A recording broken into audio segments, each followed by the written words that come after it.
Except messing with Allah's deen. Don't mess with Allah's deen. Then I won't tolerate it.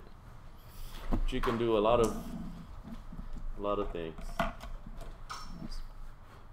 Didn't turn on? It is on, I think. Okay, am I blind or what's going on? It turns on, but I think it's just like, is it not? Oh, so you're blaming it on my computer? Okay. I see how it goes. I think it's still on T. Well, that wouldn't be the HDMI cable. That would be something else. It is. It's the second one. Oh, there we go. Yeah. Thank you. Jazakallah khairan.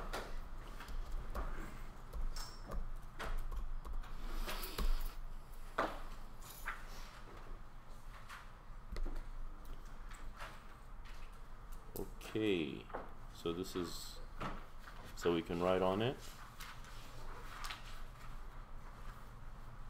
Do you want to have the book on there too? Would you prefer that? Unless we're missing something, I think it's fine. Yeah, sometimes there are some discrepancies between the different prints. So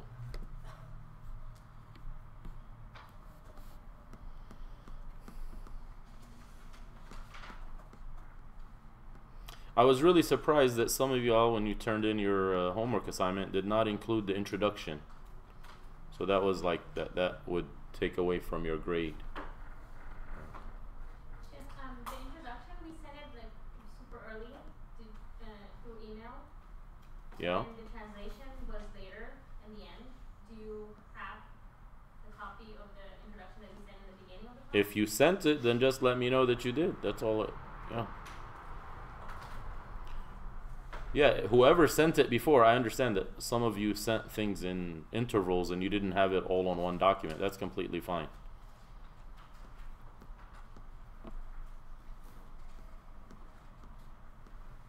But I'm talking about the ones who decided to turn it all in at once.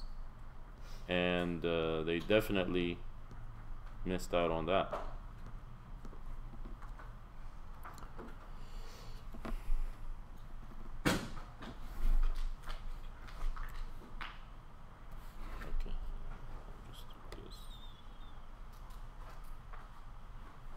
What chapter number are we on?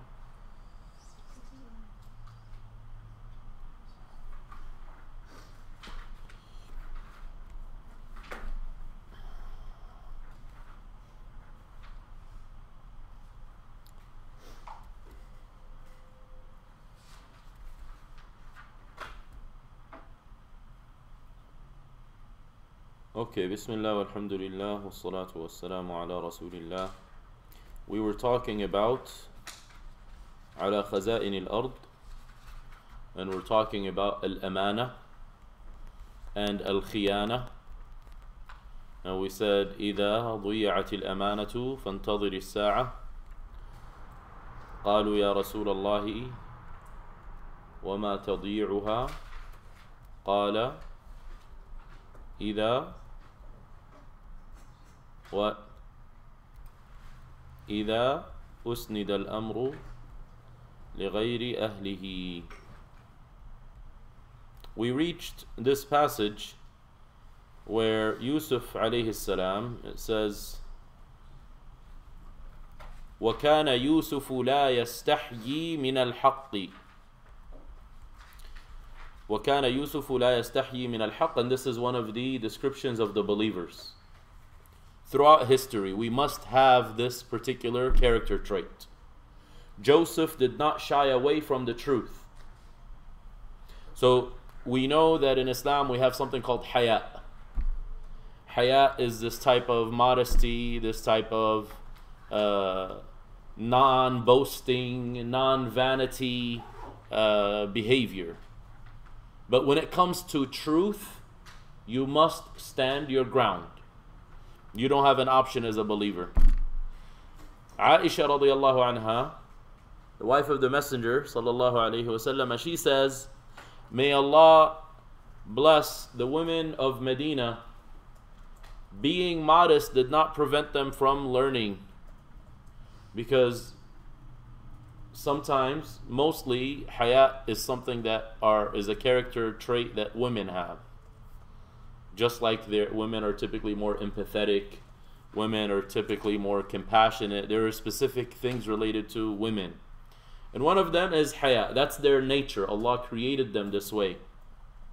But she said haya did not prevent them. So you may have it in your nature, and then Islam will demand of you to work on even developing haya some more.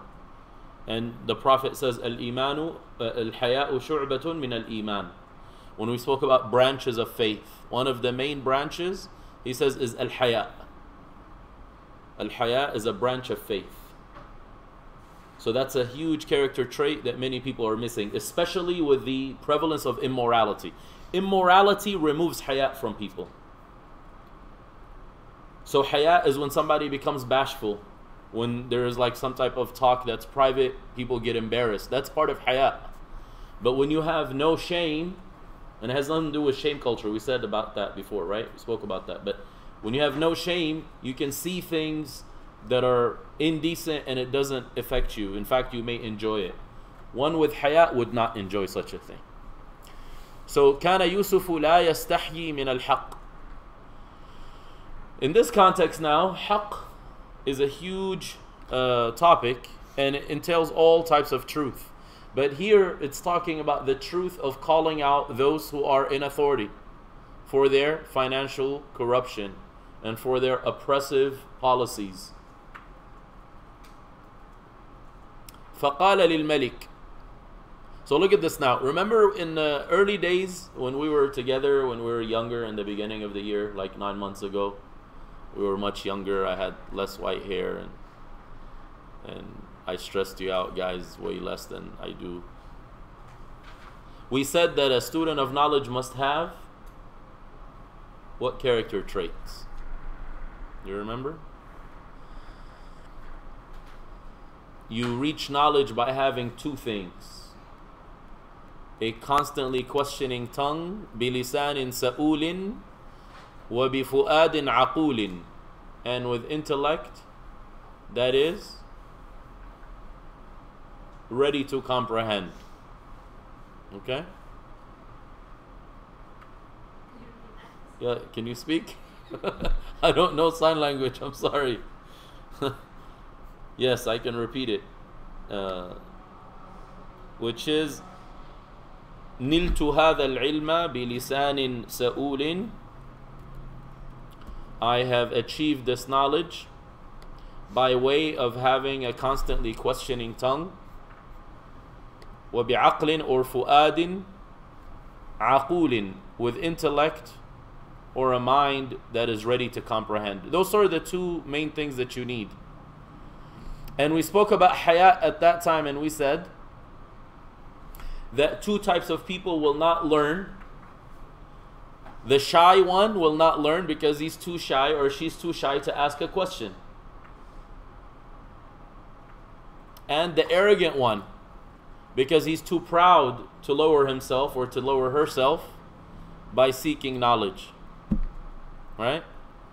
So this story here is saying Yusuf la yastahi min al-haq. I want you to see the correlation though, because he's not talking about immodesty here, he's not talking about vanity, but look what's going to happen. فَقَالَ لِلْمَلِكِ. Joseph spoke to the king. So now he's going to address the king. اجعلني على خزائن الأرض. Place me over the treasures of the land. إني حفيظ عليم. I am trustworthy and I am knowledgeable and an expert. Now one may hear this statement and say, man, this guy is pretty full of himself. He's making a demand of a king.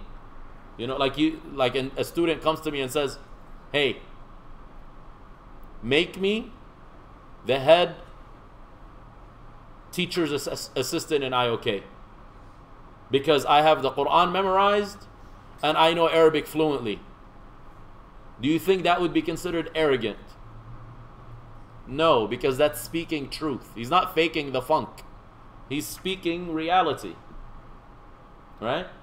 He's speaking reality. Place me over the resources of the land, I am trustworthy and I am knowledgeable. So declaring to others things that you have, the skill set that you have, there's nothing wrong with that. Lying about your skills is problematic. Over boasting about yourself is problematic. But simply saying, look, I did a course, like right now, I've been doing this training and counseling for 6 months. Do you think it would be appropriate for me to tell you, as you come to me, visit me in chaplaincy, I'm developing myself in counseling. I just attended a 6-month course. Do you think that's appropriate, or do you think that's shameless? Question. You guys are just staring at me like, do I look funny today? You guys are used to me, right? I don't look different. So, would it be appropriate or would it be shameless? Appropriate. Now, let's say I come up and say, I'm a certified marriage and family therapist. And you're like, when did that happen? We know your schedule, man.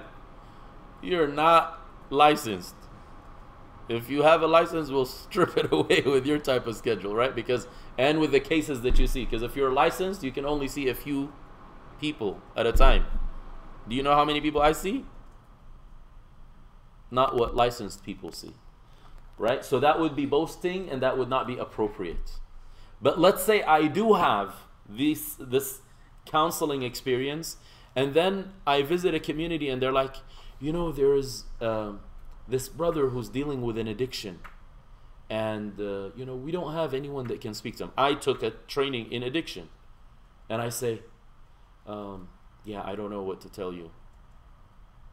Like, I hide, I conceal something that I can actually utilize. In that time, this is where that quote comes from. الساكت عن الحق شيطان أخرس. The one who does not speak the truth at the time when speaking the truth is required is a mute devil. Is that good? Do you ever want to be called a shaitan? You're like, yeah, I always get called shaitan at home. Right? We said they don't mean that you're a devil. What do they mean? When your parents call you shaitan, what do they mean?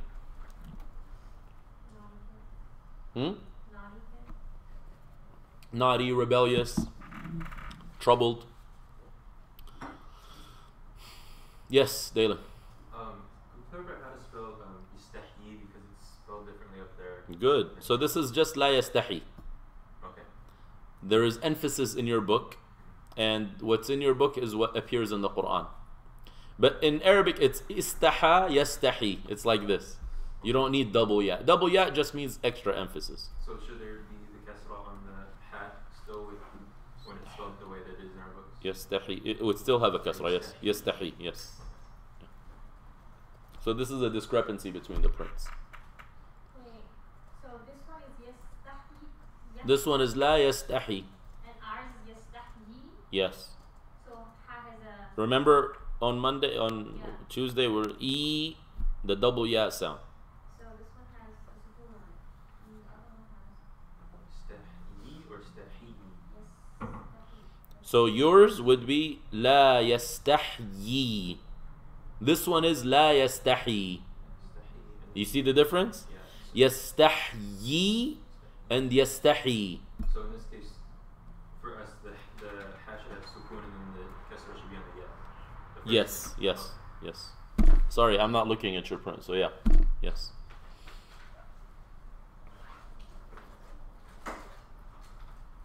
Okay. So there is nothing wrong with telling people, like identifying your skills when appropriate. Now, would one say, yeah, here we go. So politicians, they want to misuse scripture. They'll say, here, Joseph, he nominated himself for this role, right? Or he ran for office. No, he didn't run for office. First of all, there was no elections. He says, I want this job because I'm qualified. He demanded it, right? Is that how politicians operate? No, they don't. Politicians, the one who lies better is the one who gets the job done. Simple as that. The one who knows how to play the game. Wa alaykum assalam ya Munir. Good to have you. Allah bless you and your family. Pray that the baby's doing well and that we will see you guys on Saturday, inshallah. We're going to see you guys on Saturday? We're going to graduate you? All right, because I'm going to talk about you. I'm going to expose you in front of your parents, in front of the community. If they give me the mic, oh no.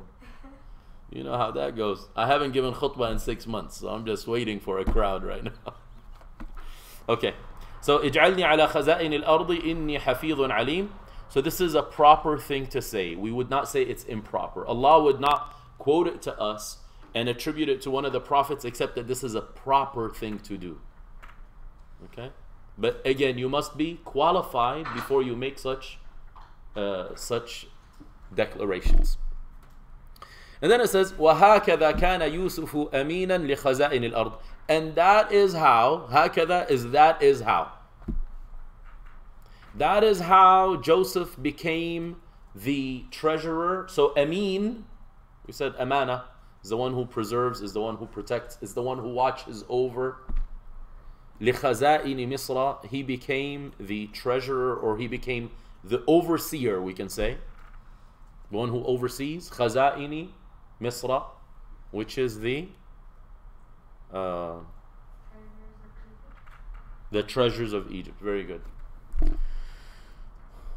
وَاسْتَرَاحَ النَّاسُ جِدًّا. Istiraha is to have respite.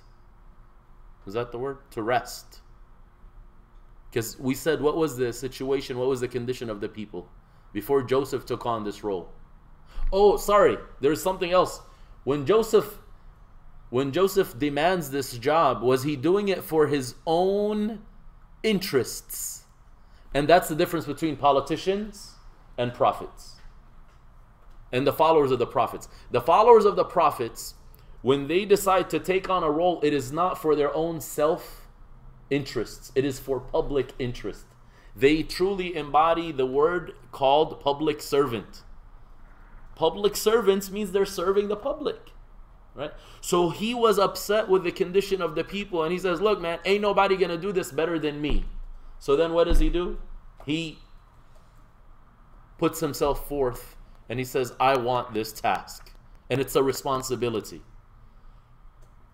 It's a responsibility. So, and it's a liability too. And that's why when we are obligated to do certain things in Islam, it's called taklif. Taklif. So in this role, it's taklif, and we say something in Arabic. This is an expression. We say taklifun la tashrifun. Taklif is being assigned a responsibility, not being assigned honor and dignity. But again, public servants, what do they get? Oh, look, he's the president. Let me take a picture with him. Right? It's more tashrif. It's like honor.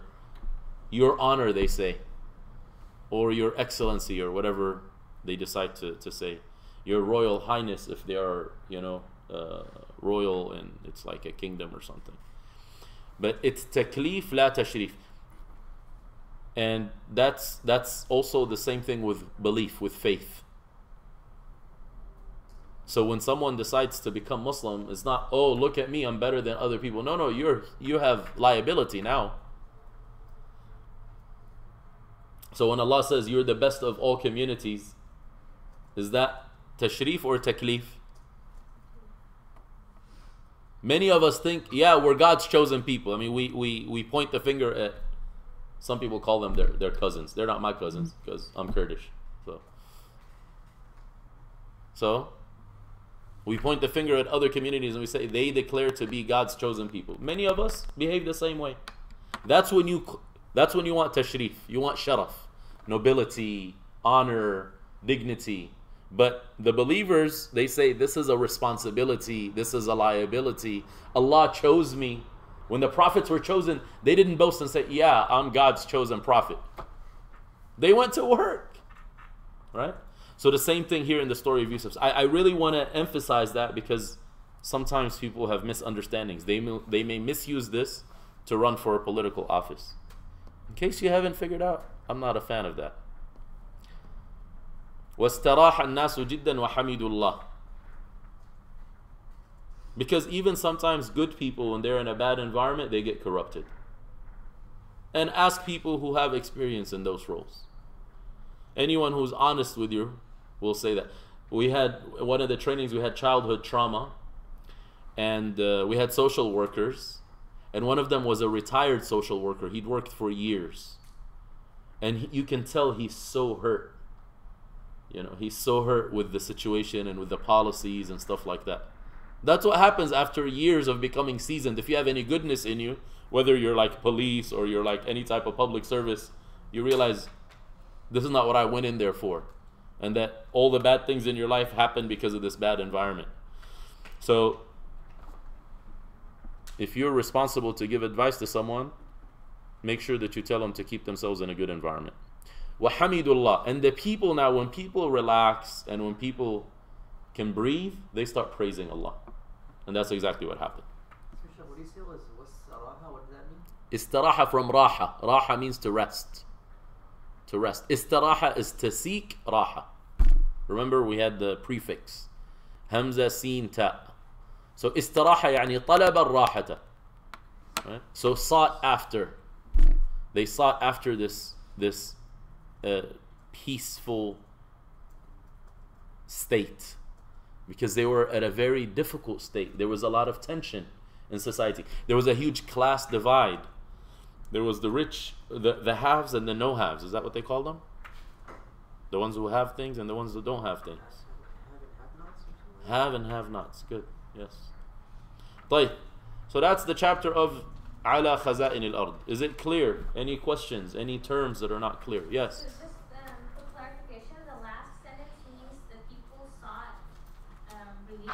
You can just say the people were relieved. That's exactly what you would say. Yes. Relief. That's the word I was looking for. The people were relieved. And then they praise God. When people feel good, they praise God. And when they're uneasy, when they're going through difficulties, only the faithful can praise God in that state. That's why the Prophet ﷺ says the state of the believer is always positive. Something good happens, they're grateful, and when something bad happens, they're persevering, and that's only for the believer. The Prophet, he taught ﷺ, when something bad would happen, he would say, Alhamdulillah ala kulli hal. I praise God at all conditions. Something good happens, Alhamdulillah alladhi bi ni'matihi tatimmu salihat. All praises to the one by whose grace all good things come to fruition. Right? That's only for believers. And that's why lifting the challenges from people is a means and a mechanism of helping them turn to God. That's why we're encouraged to take care of the poor and the needy. Because when you're so caught up in trying to make a living, you think you're going to think about religion? They ain't got time to scratch their heads. Working multiple jobs, have families to feed. You know, they don't have food on the table. It's a big struggle. It's a big struggle. May Allah help the people struggling. May Allah help us to be means to help the people struggling, instead of just praying. May Allah make us a mechanism for bringing those prayers into fruition. Yes, Iman. On the point of like when people are like relaxed and relieved, they can praise Allah more.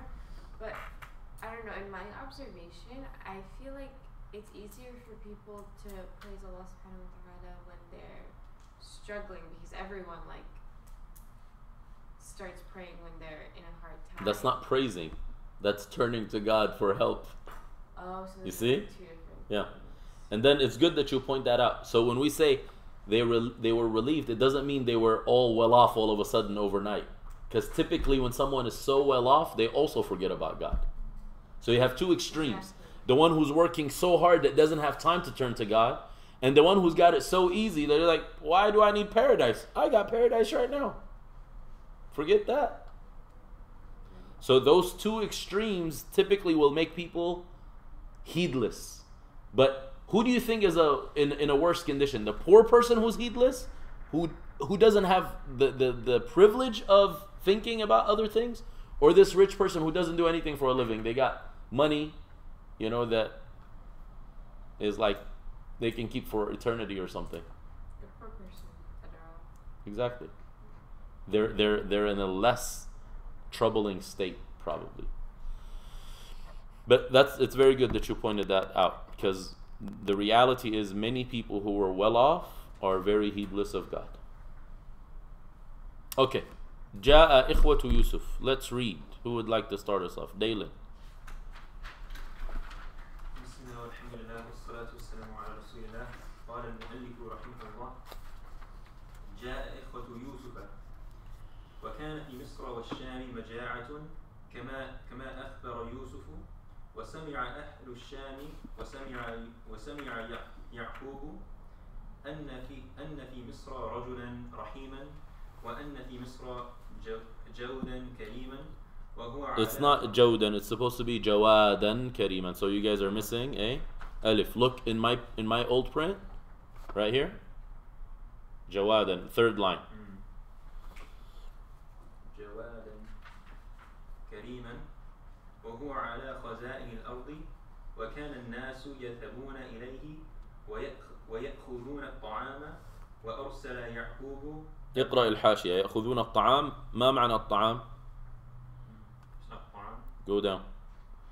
Go down. There is a footnote for الطعام. Always read footnotes. الحبوب. الحبوب. That's what طعام is. Because طعام, if you're going to translate, Google translate it, it says food.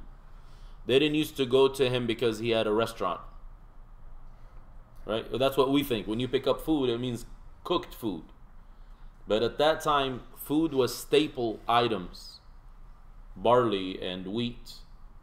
So that's why it says hubub, which is grains. That's how people survived. Most traditional societies until today, that's what they have. That's what they survive over. Not processed food. Yes.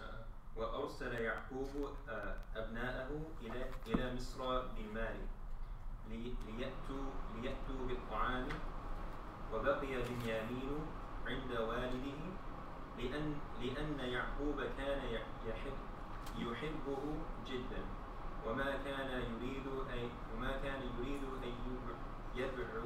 يبعد عنه، وكان يعقوب يخاف عليه كما كان يخاف على يوسف. وتوجه إخوة يوسف إلى يوسف وهم لا يعرفون أنه أخوهم يوسف، وهم لا يعرفون أنه يوسف الذي كان في البئر، وهم يظنون أنه قد مات، وكيف لا يموت وقد كان في البئر، وكانت البئر عميقة، وكانت البئر في الغابة، وكانت الغابة موحشة، وكان ذلك في الليل، وكان الليل مظلما، وجاء إخوة يوسف فدخلوا عليه فعرفهم وهم له منكرون، كانوا منكرين ليوسف،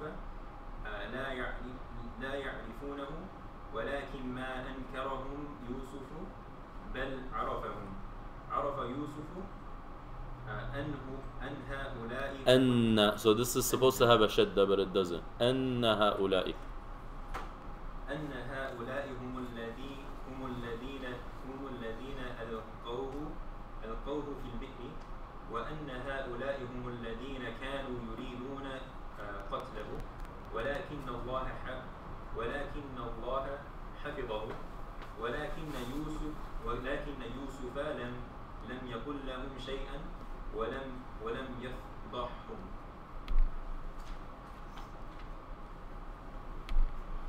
Okay. مريم.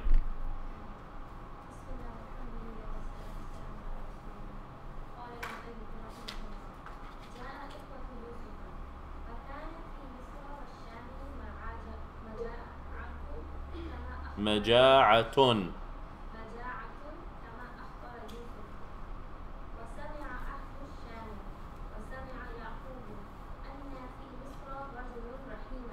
رجلا. Is that what you said? Okay.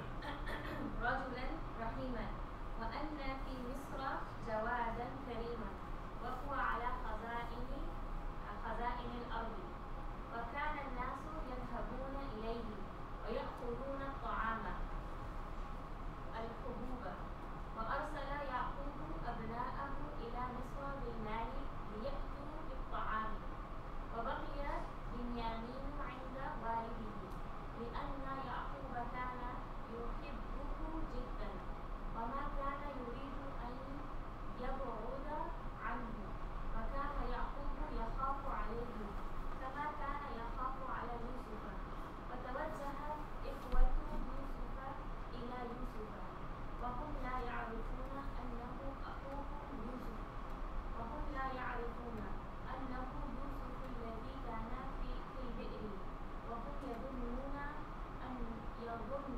أنه قد مات وكيف لا يموت وقد كان في البئر وكانت البئر عميقة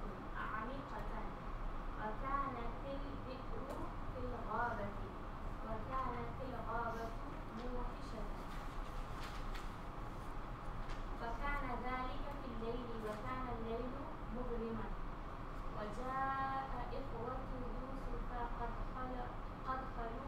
فدخلوا عليه فعرفهم وهم له منكرون كانوا منكرين ليوسف لا يعرفونه ولكن ما أنكرهم يوسف بل عرفهم عرف يوسف أن هؤلاء هم الذين ألقوه في البئر وأن هؤلاء هم الذين كانوا يريدون قتله ولكن الله حفظه ولكن يوسف لم يقل لهم شيئا ولم يفضحهم. حسنا. بسم الله الرحمن الرحيم والصلاة والسلام على رسول الله رحمه الله.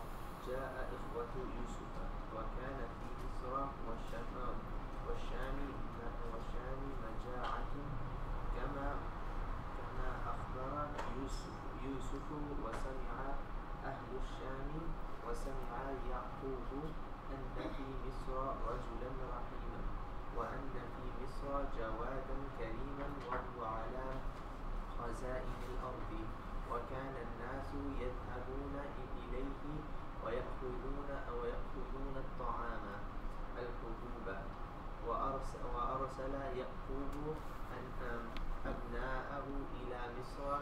So just as a tip, when you want to read that, you say, so at-ta'am, because it has a footnote. So this is how we would define it. We would say, before we read the second word, we would say ay. Ay meaning. You know? Ay. So we say, the sentence is, يذهبون إليه ويأخذون الطعام أي الحبوب. Is that clear? This way you're flowing as you read. Okay? ويأخذون الطعام أي الحبوب وأرسل يعقوب. I gotta hear your alhamdulillah like I heard the sneeze. Alhamdulillah. يرحمك الله. وأرسل يعقوب أبناءه إلى مصر بالمال ليأتوا بالطعام وبقي بنيامين عند والده لأن يعقوب كان يحبه جدا وما كان يريد أن يبعد عنه وكان يعقوب يخاف عليه كما كان يخاف على يوسف وتوجه إخوة يوسف إلى يوسف وهم لا يعرفون أنه أخوهم يوسف وهم لا يعرفون أنه يوسف الذي كان في البئر وهم يظنون أنه قد مات وكيف لا يموت وقد كان في البئر وكانت البئر عميقة وكانت البئر في الغابة وكانت الغابة موحشة وكان ذلك في الليل وكان الليل مظلما وجاء إخوة يوسف فدخلوا عليه فعرفهم وهم له منكرون كانوا منكرين ليوسف لا يعرفونه ولكن ما أنكرهم يوسف بل عرف يوسف أن هؤلاء هم الذين ألقوه في البئر وأن هؤلاء هم الذين كانوا يريدون قتله ولكن الله حفظه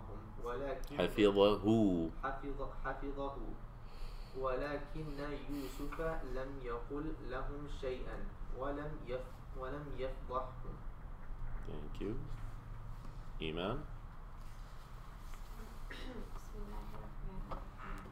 جاء إخوة يوسف وكان في مصر والشام مجاعة كما أخبر يوسف وسمع أهل الشام وسمع يعقوب أن في مصر رجلا رحيما وأن في مصر جوادا كريما وهو على خزائن الأرض وكان الناس يذهبون إليه ويأخذون الطعام أي الحبوب وأرسل يعقوب أبناءه إلى مصر بالمال ليأتوا بالطعام وبقي بنيامين عند والده لأن يعقوب كان يحبه جدا وما كان يريد أن يبعد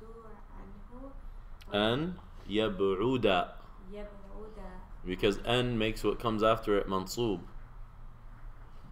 right? أن يبعد عنه وكان يعقوب يخاف عليه كما كان يخاف على يوسف وتوجه إخوة يوسف إلى يوسف وهم لا يعرفون أنه أخوهم يوسف وهم لا يعرفون أنه يوسف الذي كان في البئر وهم يظنون أنه قد مات وكيف لا يموت وقد كان في البئر وكانت البئر عميقة وكانت البئر في الغابة وكانت البئر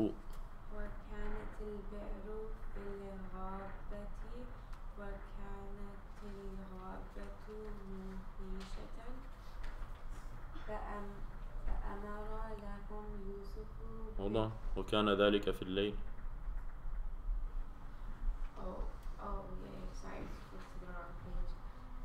وكان ذلك في الليل وكان الليل مظلما وجاء إخوة يوسف فدخلوا عليه فعرفهم وهم له منكرون كانوا منكرين ليوسف لا يعرفونه ولكن ما أنكرهم يوسف بل عرف يوسف أن هؤلاء هم الذين ألقوه في البئر وأن هؤلاء هم الذين كانوا يريدون قتله ولكن الله حفظه ولكن يوسف لم يقل لهم شيئا ولم يفضحهم. Very good. معاذ. بسم الله الرحمن الرحيم. الحمد لله والصلاة والسلام على رسول الله. قال المؤلف رحمه الله: جاء إخوة يوسف وكان في مصر والشام مجاعة كما أخبر يوسف، وسمع أهل الشام وسمع يعقوب أن في مصر رجلا رحيما وأن في مصر جوادا كريما وهو على خزائن الأرض، وكان الناس يذهبون إليه ويأخذون الطعام. وأرسل يعقوب أبناءه إلى مصر بالمال ليأتوا بالطعام. وبقي بنيامين عند والده لأن يعقوب كان يحبه جدا، وما كان يريد أن يبعد عنه. وكان يعقوب يخاف عليه كما كان يخاف على يوسف. وتوجه إخوة يوسف إلى يوسف وهم لا يعرفون أنه أخوهم يوسف، وهم لا يعرفون أنه يوسف الذي كان في البئر، وهم يظنون أنه قد مات. وكيف لا يموت وقد كان في البئر وكانت البئر عميقة وكانت البئر في الغابة وكانت الغابة موحشة.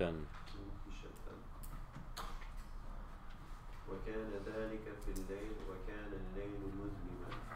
وجاء إخوة يوسف فدخلوا عليه فعرفهم وهم له منكرون. كانوا منكرين ليوسف لا يعرفونه، ولكن ما أنكرهم يوسف بل عرفهم. عرف يوسف أن هؤلاء هم الذين ألقوه في البئر، وأن هؤلاء هم الذين كانوا يريدون قتله، ولكن الله حفظه. ولكن يوسف لم يقل لهم شيئا ولم يفضحهم. I have ants attacking my desk. Yeah, I have some on my desk too. You have them there too? I found two and they're outside. That's not good. Okay.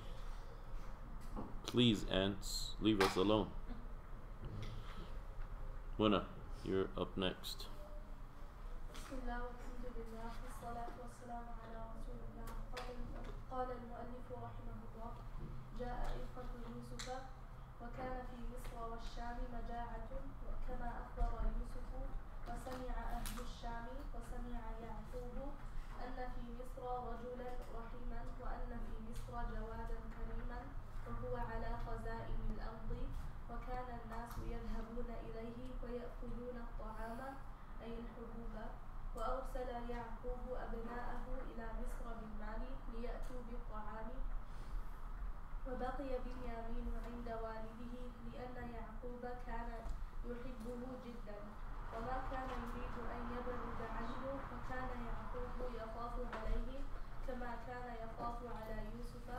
وتوجه إخوة يوسف إلى يوسف وهم لا يعرفون أنه أخوهم يوسف، وهم لا يعرفون أنه يوسف الذي كان في البئر، وهم يظنون أنه قد مات.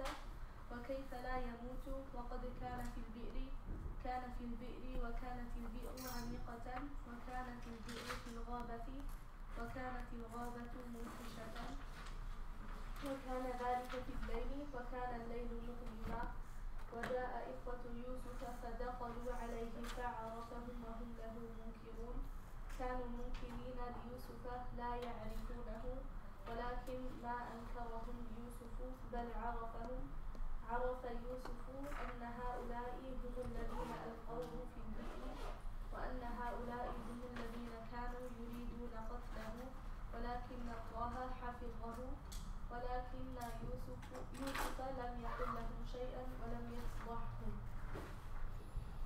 Would you like to read? Me? نعم. Certainly. Would you like to read? Okay. Do you guys let her read? You can go and then I'll go.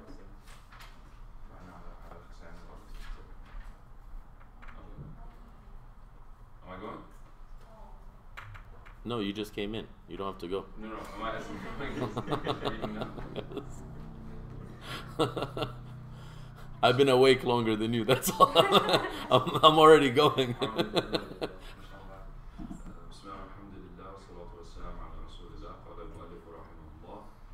جاء إخوة يوسف وكان في مصر والشام مجاعة كما أخبر يوسف وسمع أهل الشام وسمع يعقوب أن في مصر رجلا رحيما وأن في مصر جوادا كريما وهو على خزائن الأرض وكان الناس يذهبون إليه ويأخذون الطعام وأرسل يعقوب أبناءه إلى مصر بالمال ليأتوا بالطعام وبقي بنيامين عند الوالد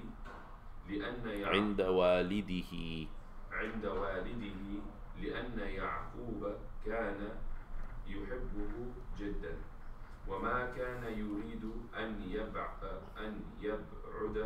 عنه وكان يعقوب يخاف عليه كما كان يخاف على يوسف وتوجه إخوة يوسف إلى يوسف وهم لا يعرفون أنه أخوهم يوسف وهم لا يعرفون أنه يوسف الذي كان في البئر وهم يظنون أنه قد مات وكيف لا يموت وقد كان في البئر وكانت البئر عميقة وكانت البئر في الغابة وكانت الغابة موحشة وكان ذلك في الليل وكان الليل مظلما وجاء إخوة يوسف فدخلوا عليه فعرفهم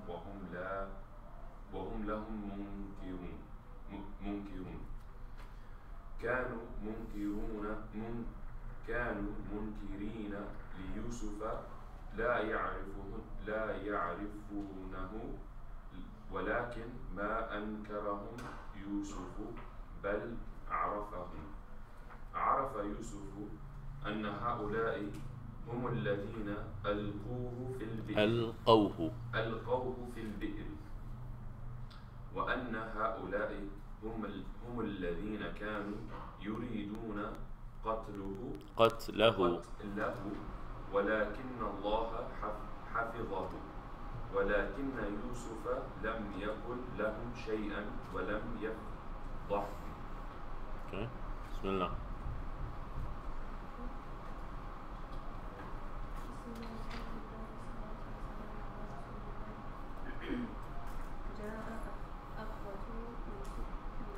إخوة يوسف وكان في مصر والشام مجاعة كما أخبر يوسف وسمع أهل الشام وسمع يعقوب أن في مصر رجلا رحيما وأن في مصر جوادا كريما وهو على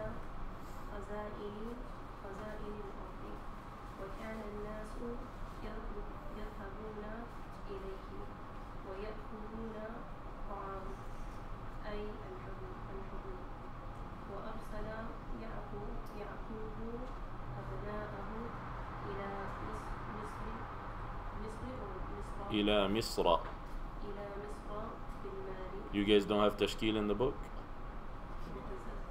It has A فتحة or a كسرة?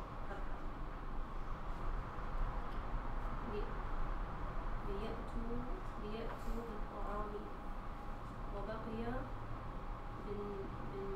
بنيامين عند والده لأن يعقوب كان يحبه جدا وما كان يريد أن يبعد عنه وكان يعقوب يخاف عليه وكما كان يخاف على يوسف وتوجه إخوة يوسف إلى يوسف وهم لا يعرفون أنه أخوه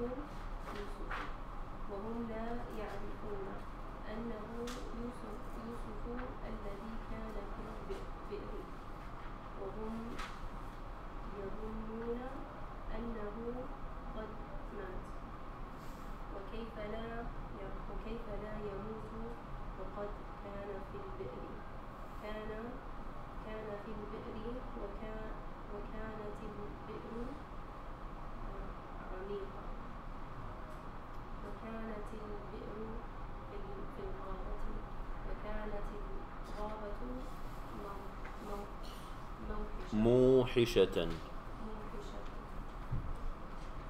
وكان ذلك في الليل وكان الليل مظلما وجاء إخوة يوسف فدخلوا عليه فعرفهم وهم له منكرون كانوا منكرين ليوسف لا يعرفونه ولكن ما أنكرهم يوسف بل عرف يوسف أن yes أن هؤلاء هم الذين ألقوه في البئر وأن هؤلاء هم الذين كانوا يريدون قتله ولكن الله حفظه ولكن يوسف لم يقل لهم شيئا ولم يفضحهم. Okay, alhamdulillah. Salatu wassalamu ala rasulillah. So this now is the end of the story. It's leading up to the end. جاء إخوة يوسف. جاء. There's other words that you can use in Arabic for جاء, like قدم.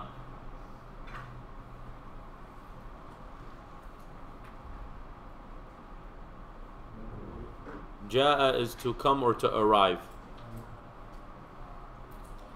إخوة يوسف, the brothers of Yusuf. Technically, they're called Bani Israel.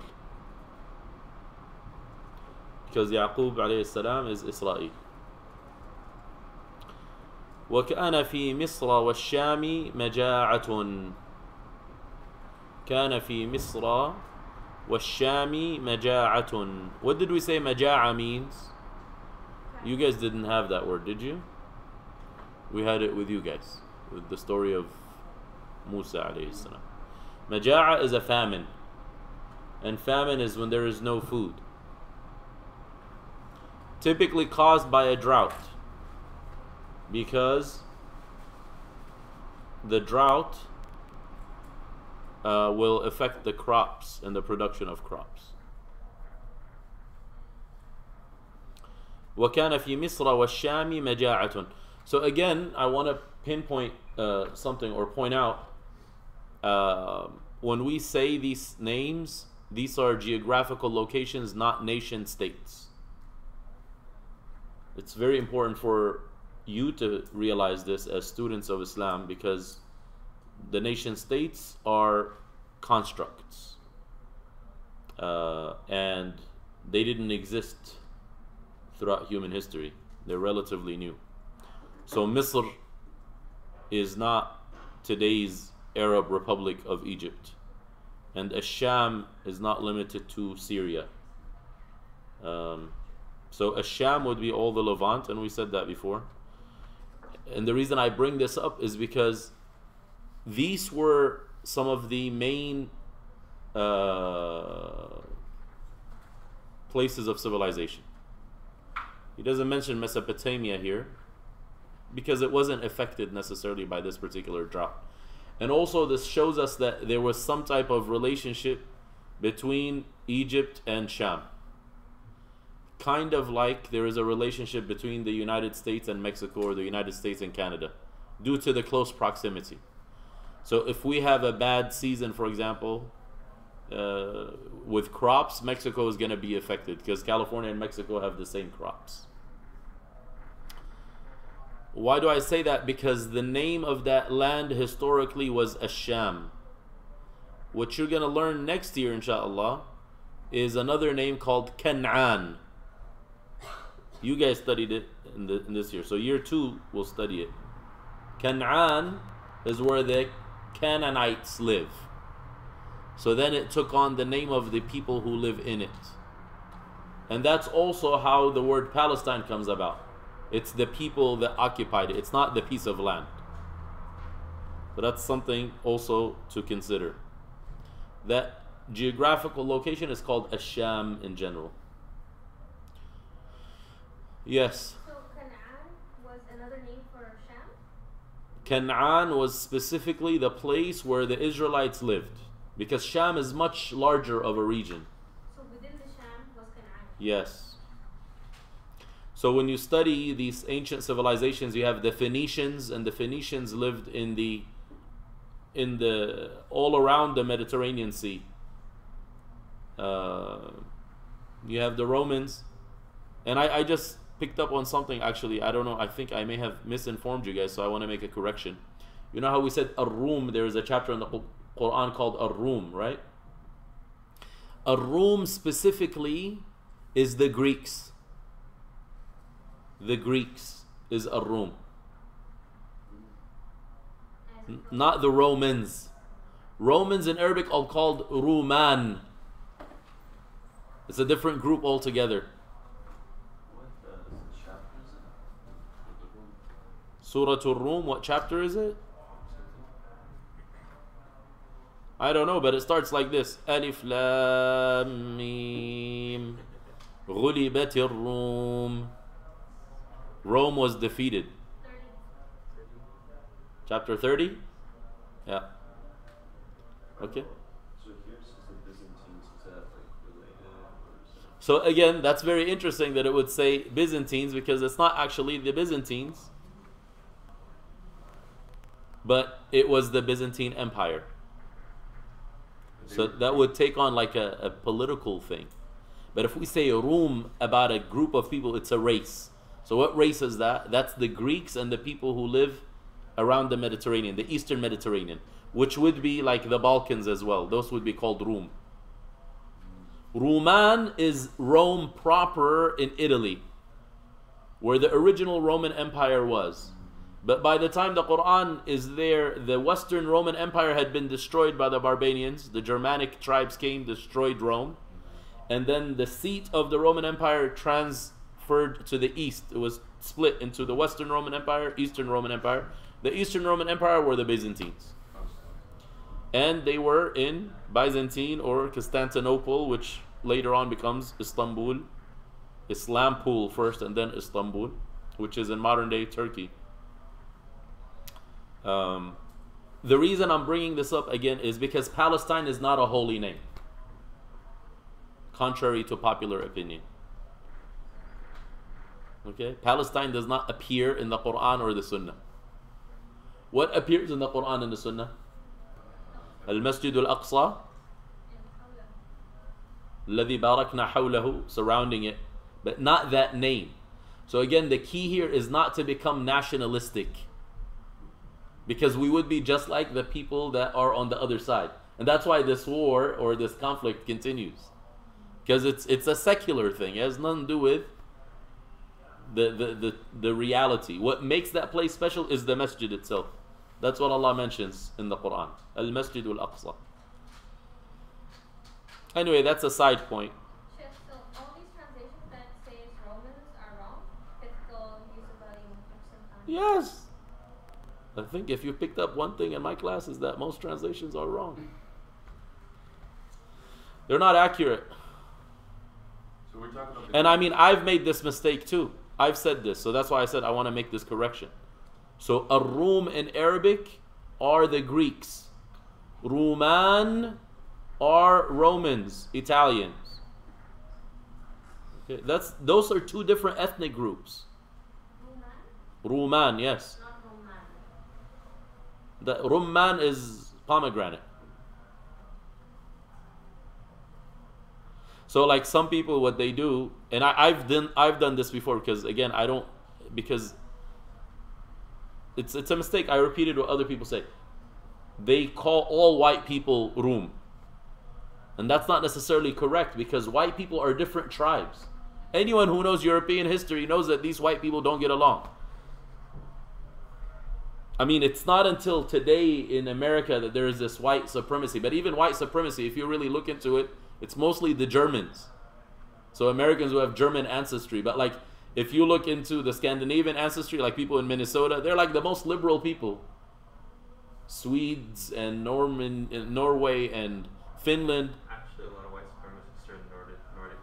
They are as well? Yeah, I have a cousin he was in prison, so he got involved in things. So they No, but see, if he got involved due to the prison, that's one thing. But when you talk about, generally speaking, population-wise, yeah. it's this German thing that's within them. There's like a group of white supremacists who are involved in like Nordic tradition. Yeah. And then you have Irish people, they are white, but they're very open-minded. I mean, in Europe, the Irish Republic, the Republic of Ireland, are pro-Palestine, 100%. Like in their parliament, they don't, like twist their words. They speak very openly about it.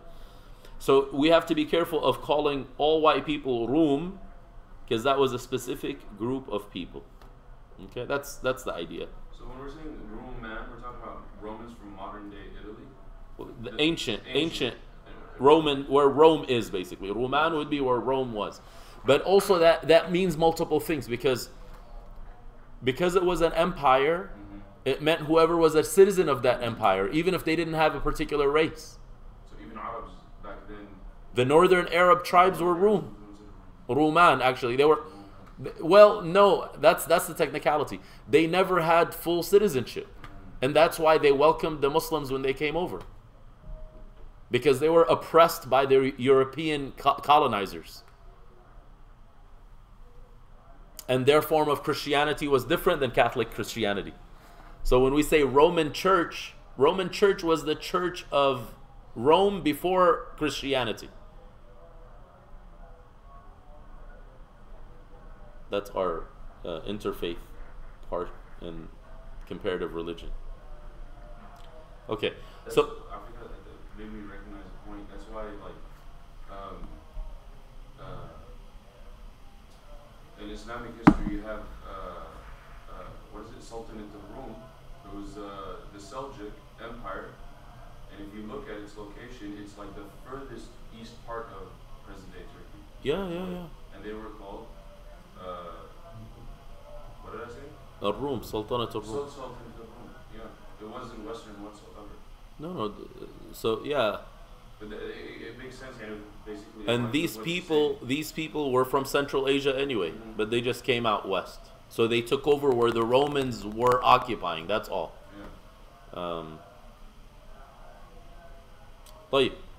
So maja'atun, we said, is a famine, and the famine is what Joseph had prophesied. Kama akhbara Yusuf, as Joseph had informed.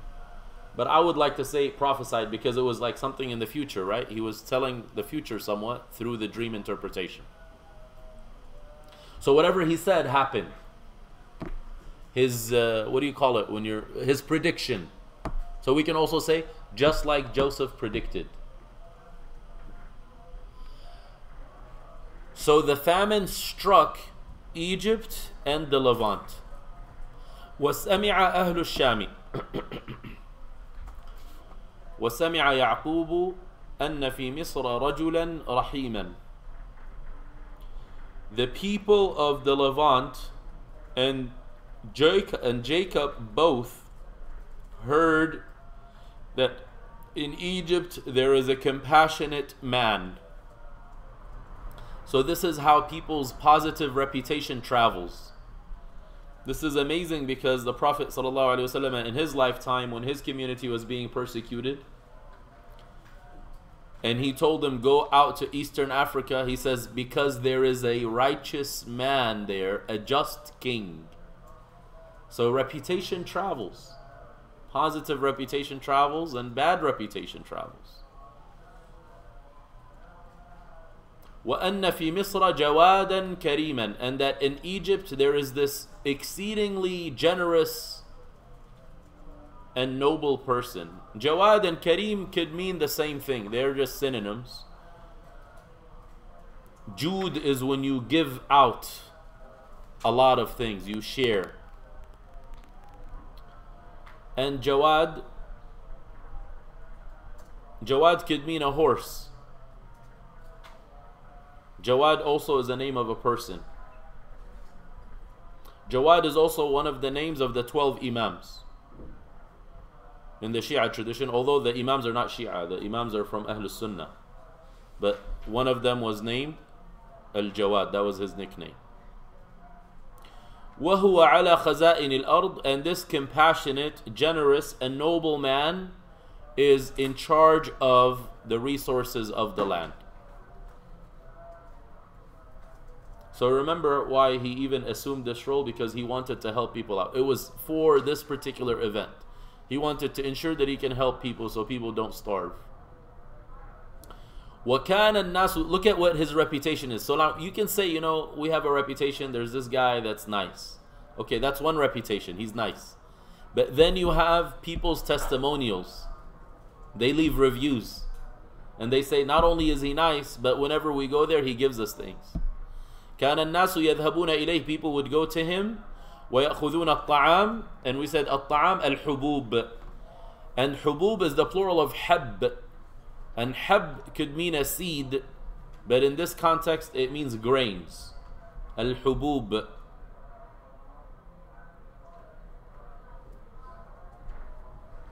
In modern standard Arabic, if you put this in Google, it's going to tell you pills. So like opioid crisis. They were not going to get drugs from it. وَيَأْخُذُونَ الطَّعَامِ. They went to get sustenance. So here, ta'am, don't say food, rather say sustenance. What sustains them. And if you're going to say food, then say staple food, i.e. grain.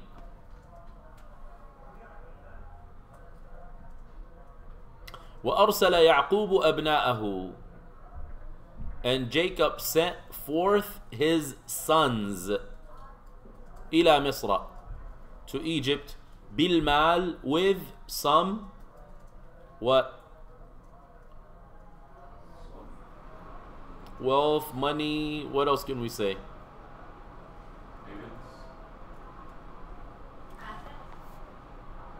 Good, assets. So historically they would do what? They would... So like these people were nomads, right? So the nomads, what do they produce? Butter, ghee, milk, animal skins, wool, those products. That's their money. They take that and they go to people who have crops. So they say, we'll give you this much cheese and you give us this much grain. So that's what mal is here. So remember that mal in Arabic does not always mean money. It means things of value. valuables. لِيَأْتُوا بِالطَّعَامِ. And ta'am doesn't always mean food, rather staple sustenance. So this is interesting. Jacob is a messenger, a prophet of God, and his sons are noble people, yet they're still working hard.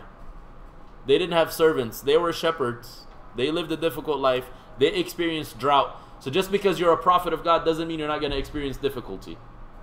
Very key. In fact, the prophets of God experience the most difficulty in human experience.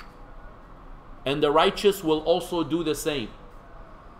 And if you ain't experiencing difficulty, then something is wrong. And difficulty could be ease. That's the trick. I told you guys the story. There was a sister, she was complaining. She's like, Allah hates me. Why? She says, because my parents are good, we're well off, I'm healthy, I look good. Allah must hate me, I'm not being tested. What's the response? Who's talking? Well, I don't see your lips, so you gotta talk louder. What does that mean? It means alhamdulillah for whatever happens. Yeah, I didn't say what's the dua to say in that situation. She's saying Allah hates her because in her mind, if Allah loves you, you must be tested. Allah tests those whom He loves.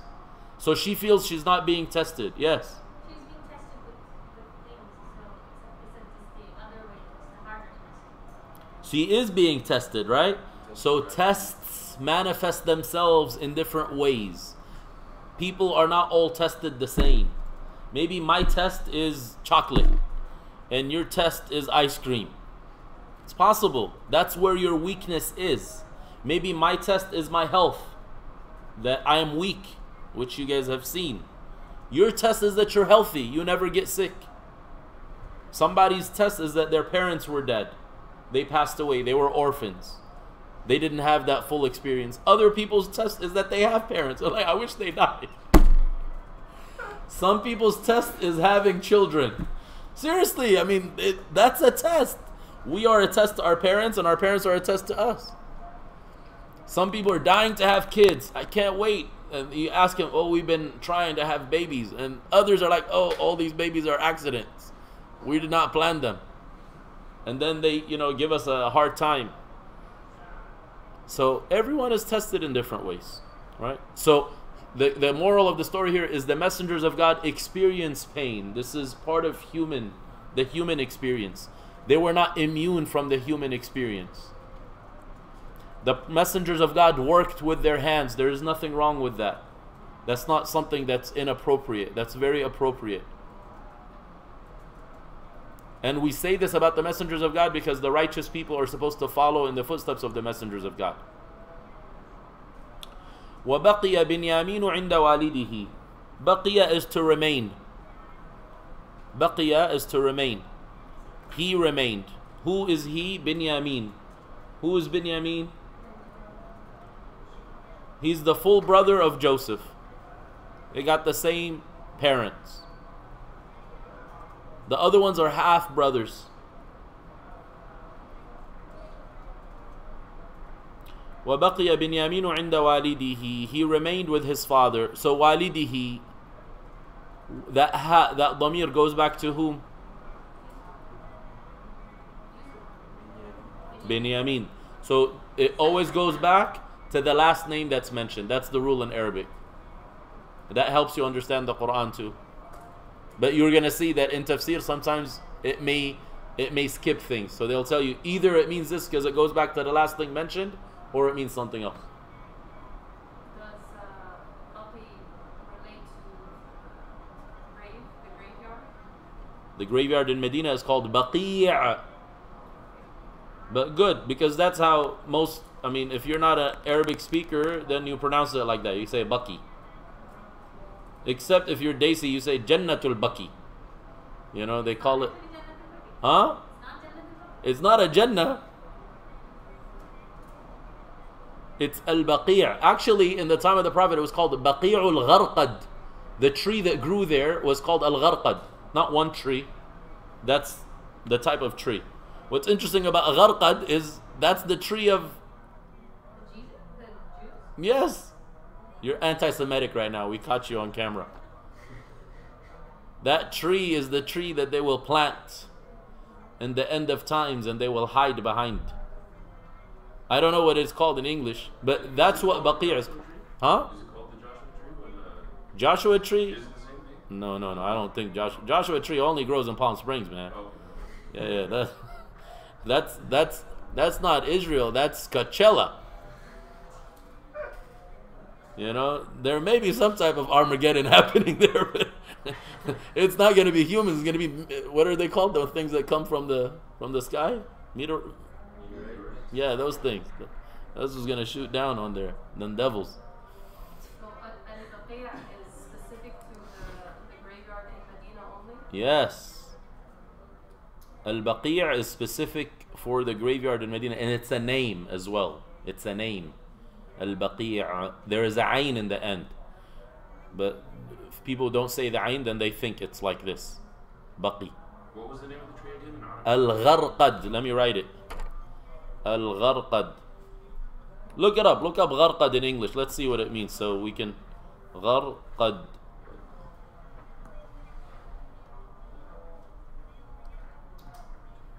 Al-Gharqadu.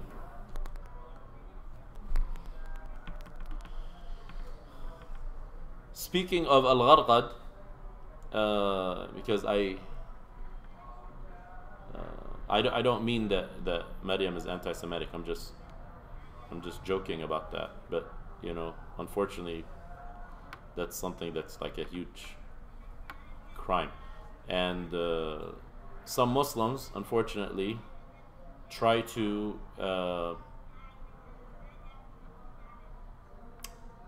I don't know what the word would be, but like they don't actually give proper commentary on certain things in order for them to remain politically correct. So one such example is there's an article on Yaqeen Institute that's called The Anti-Semitic Myth in Islamic Tradition. That article is full of errors academically. And of course, before it was published on Yaqeen, it was published on Huffington Post. You guys know what the Huffington Post is? It's not just super left, it's super trash.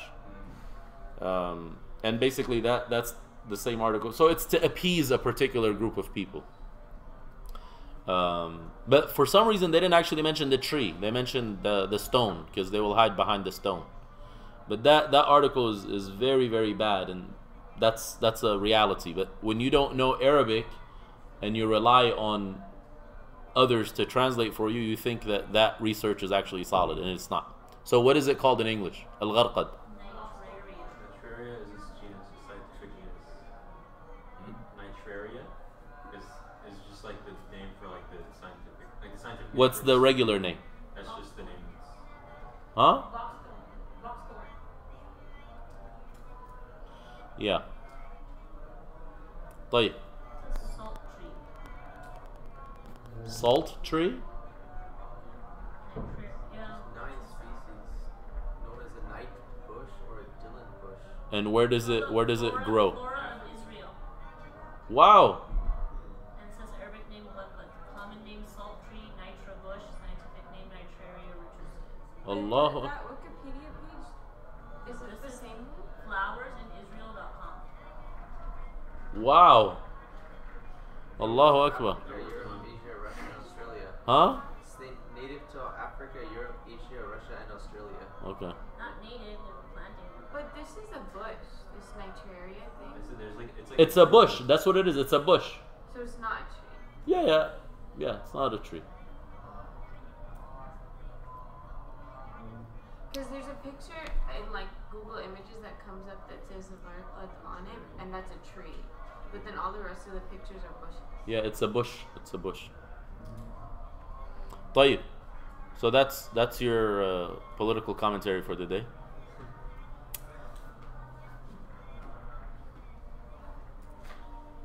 طيب لأن يعقوب كان يحبه جدا.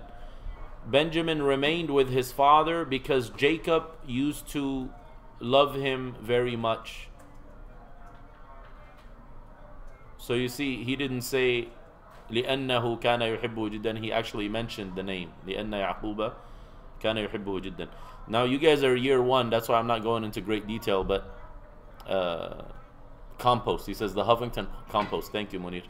In year 5, we actually dissected it right before the school year ended. We dissected that article, and because we were reading a hadith, and I told them, you guys know about this. We switched to the article, and they were disturbed, to say the least. So you can talk to your friends in year 5 about that. وَمَا كَانَ يُرِيدُ أَنْ يَبْعُدَ عَنْهُ.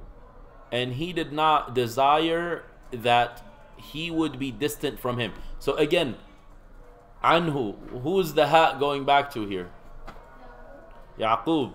And yab'uda is who? Binyamin. So that's the trick of knowing grammar, so you can know where the pronouns go back to. وَكَانَ يَعْقُوبُ يَخَافُ عَلَيْهِ. Jacob used to be يَخَافُ عَلَيْهِ. What does يَخَافُ عَلَيْهِ mean? Good, concerned about him or worried about him. Now if you say يَخَافُ مِنْهُ, it means of him, scared of him.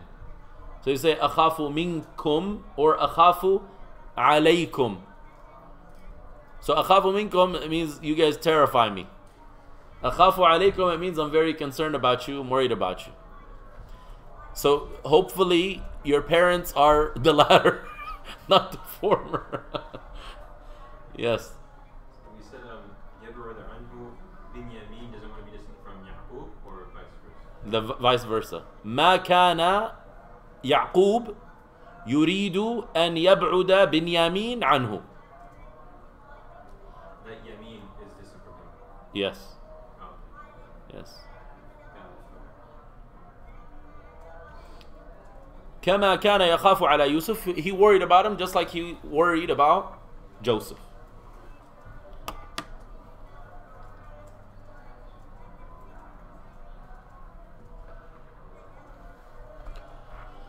So the moral of the story of the article is that any human effort is prone to error, regardless of how good the people who are operating it are or what their intentions are. They're humans. So don't ever endorse something as if it's scripture or the gospel. That's only the Quran. Everything else, if it's a human effort, is going to have error in it. And as a student, you should always be academically thorough and do research. So you guys remember whenever we had the monthly forums, we were reading some of the Yaqeen articles, right? But we pushed back against some of their findings. We didn't just say, oh, they said it, that means it's like revelation. No, not necessarily. We don't have to agree. Agreement is not necessary, especially if you have evidence that is stronger than the other side. But due to political correctness, people will not say stuff like that. But as students of Islamic studies, you should be aware that there is a lot of things that don't necessarily get shared. Okay. وَتَوَجَّهَ إِخْوَةُ يُوسُف. Tawajjah, we've had this word before. What does this word refer to? Direction. Wajh, your face. This is part of the dua. There is a dua when you're standing in salah, you say, وَجَّهْتُ وَجْهِيَ لِلَّذِي فَطَرَ السَّمَاوَاتِ وَالْأَرْضِ. I turn my face to the one who created the heavens and the earth. تَوَجَّهَ إِخْوَةُ يُوسُفَ إِلَى يُوسُفَ. The brethren of Joseph turned towards, or tawajjah is to set out in a direction. So let's say I want to go to Golden Springs, I would say tawajjahtu ila Golden Springs, which means I set out in that direction. Some of you may have learned that well, in salah, one of the conditions of salah is استقبال القبلة, right? Another word for it is التوجه إلى القبلة. So istiqbal, it means you put the qibla in front of you, and tawajjuh is you put it on your face. Same thing, it's just another word. وَهُمْ لَا يَعْرِفُونَ أَنَّهُ أَخُوهُمْ يُوسُف. So they set out to Joseph while they did not recognize, يَعْرِفُون here is to recognize, that he is their brother Joseph. Why is it إلى يوسف? Because إلى is حرف جر. ممنوع من الصرف. And why would it be ممنوع من الصرف? Non-Arabic name. Very good. اسم علم أعجمي. اسم علم أعجمي. يرحمك الله. وهم لا يعرفون أنه يوسف الذي كان في البئر. And they did not recognize, you can also say they were not aware, that he is Joseph which was in the well, البئر. وهم يظنون أنه قد مات. يظنون here is they were certain. Yes, ظن could mean يقين and ظن could mean non-yaqeen. Not related to Yaqeen Institute. ظن could mean assumption that is not based on evidence. But if it's based on evidence, it's not problematic anymore. It's like people tell you, they misquote the ayah in the Quran. Inna ba'da dhanni ithm. He's like, I saw the crime. What do you mean dhann? There's no assumption here. Right? It's assuming without due cause is what is not permissible. Ijtanibu kathiran min al-dhann. And Allah did not say all of the dhann. He says a lot of it. Because some of it is what? Valid. Some of it is warranted. If someone has a particular track record, this is not called give them the benefit of the doubt. You don't give criminals benefit of the doubt. Sinful people, they don't have benefit of the doubt. Benefit of the doubt is reserved to the righteous ones.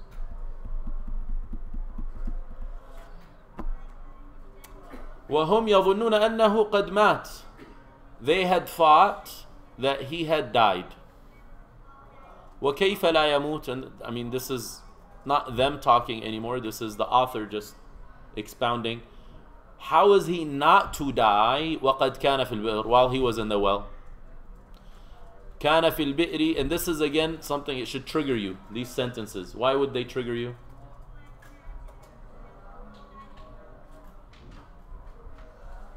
Because this is a review of the trauma that Yusuf experienced.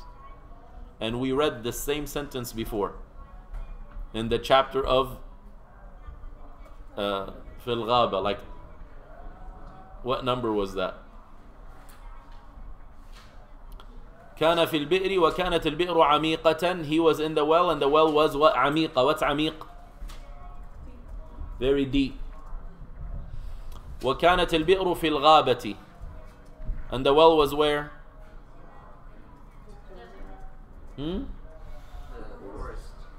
Forest. الغابة. وكانت الغابة موحشة. What's موحشة?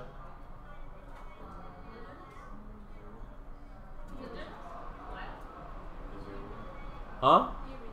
Eerie. Scary. Uninhabited. Whenever something is uninhabited, you say muhish. Because humans like inhabited places. So if it's not inhabited, you say muhish. And that's why wild animals are called wahsh. Because they're not accustomed to being around people. I smell eerie. Eerie, E-E-R-I-E, I think. Yes. Can we say abandoned? No, not abandoned. That implies that there was somebody. وَكَانَ ذَلِكَ فِي اللَّيْلِ. And that was at night. وَكَانَ اللَّيْلُ مُظْلِمًا. And the night was very dark. So these three sentences were sentences that we covered before. And now he's going to quote the Quran. وَجَاءَ إِخْوَةُ يُوسُفَ. So look at the title of the chapter is actually taken straight from the Quran. Because what is our chapter title? جَاءَ إِخْوَةُ يُوسُف, right? So here it appears, وَجَاءَ إِخْوَةُ يُوسُفَ فَدَخَلُوا عَلَيْهِ. They entered upon him, meaning they entered into his court. فَعَرَفَهُمْ. He recognizes them.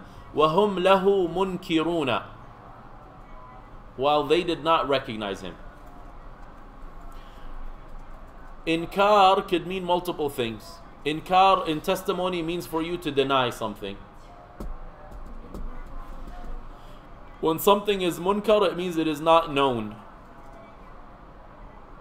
unheard of, unrecognized. So inkar is like denial, basically? Yes. In some contexts. In others, it would mean it's a verbal noun. Can we say refuse? Inkar. No, inkar is not to refuse. Rather, it's the opposite of to admit. Deny. Inkar is to deny. Inkar also is when I censor someone. That's called ankara alayh. And that's what the believers are supposed to do. Amr bil ma'ruf wa nahi anil munkar. So nahi anil munkar is called inkarul munkar. Calling out wrong, calling out vice, calling out immorality. That would be called inkar. كانوا منكرين ليوسف لا يعرفونه. They did not recognize Joseph. But so basically he's explaining to you what the word munkirin means by saying لا يعرفونه. Munkir lahu means لا يعرفه. So sometimes he does that within the sentence. That's why he uses synonyms. So he's actually explaining the word by using another word. ولكن ما أنكرهم يوسف. However, Joseph did not. Not recognizing. Yes. بل عرفهم. Rather, he recognized them. You said ankar alayh is to silence? Censor. Censor. Sheikh Farhan last year he wrote a post called, and I think he was quoting Mufti Taqi, and the ant went inside of my water. سأنكر عليه اخرج من الماء أيها النمل. So he said لا إنكار في مسائل الخلاف. If something is a valid scholarly opinion, keyword underline it, valid scholarly opinion, not an opinion. It's got to be valid by a scholar who's qualified to have an opinion, because not everyone should have an opinion, contrary to popular opinion. So لا إنكار في مسائل الخلاف. It is not appropriate for you to censor someone who's acting upon a valid scholarly opinion. That's very important. So what is that going to require you to do? To learn. Because typically if you only know one opinion of the scholars, you see anybody else doing something, you're like, that's wrong. Come to find out, that's a valid scholarly opinion. Which means who was in the wrong? You were. The munkir was in the wrong. And that's why in the public domain, our censor or our calling out of things should be things that are clear-cut. Clear-cut, contrary to Islam. So They're not matters of difference of opinion. So its root is nakara? Yes, nakara is the root. Yes. Yes. عرف يوسف أن هؤلاء هم الذين ألقوه في البئر. Joseph recognized and was aware that those were the ones, هؤلاء هم, those are the ones, الذين that ألقوه في البئر, tossed him in the well. You have a question?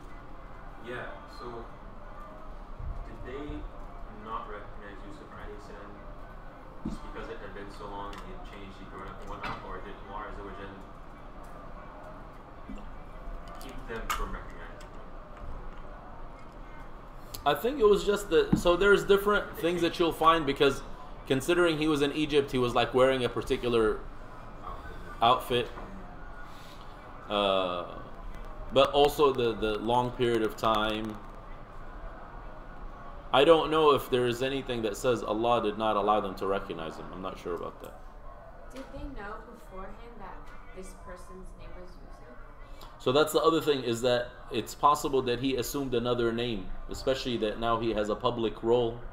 So he was called Al-Aziz probably, which is basically the treasurer, no longer known by his official name. Because it's a different land, so they have different names. Yabasha. No, Well, those names came because of the Turks. Pasha. Ali Pasha. Yeah. Muhammad Ali. Who was Kurdish, by the way? Kurdish or Albanian? Kurdish. Why do they claim he was Albanian? There's a lot of things that get claimed. That's why you got to do the research and the investigation. وَأَنَّ هَؤُلَاءِ and that's not something to be proud of. I mean, the guy had a terrible reputation, so it's not like... Well, he destroyed a lot of things. But we won't go there. But apparently, like, there was a lot more, like, there wasn't actually adil in him. There wasn't what? Like, any more, like, there wasn't, like, any adil and justice with his brain. Yes. I'm not sure, but definitely in his time, this is when you had a lot of the Western influence. That's when liberalism started creeping into the Muslim world, and it started in Egypt. That's right. And this is post-Napoleon. Oh, post-Napoleon. Oh, the Mamelukes did know Napoleon. وَأَنَّ هَؤُلَاءِ هُمُ الَّذِينَ كَانُوا يُرِيدُونَ قَتْلَهُ, and that those were the ones that desired to have him killed. وَلَكِنَّ اللَّهَ حَفِظَهُ, but God spared him, or God protected him. وَلَكِنَّ يُوسُفَ لَمْ يَقُلْ لَهُمْ شَيْئًا. However, Joseph did not say anything to them. وَلَمْ يَفْضَحْهُمْ, and he did not expose them. فَضَحَ is to expose. فَضِيحَ is a scandal. Believers don't like scandals. So whenever you notice people who love scandals, that's a sign of hypocrisy, not a sign of belief.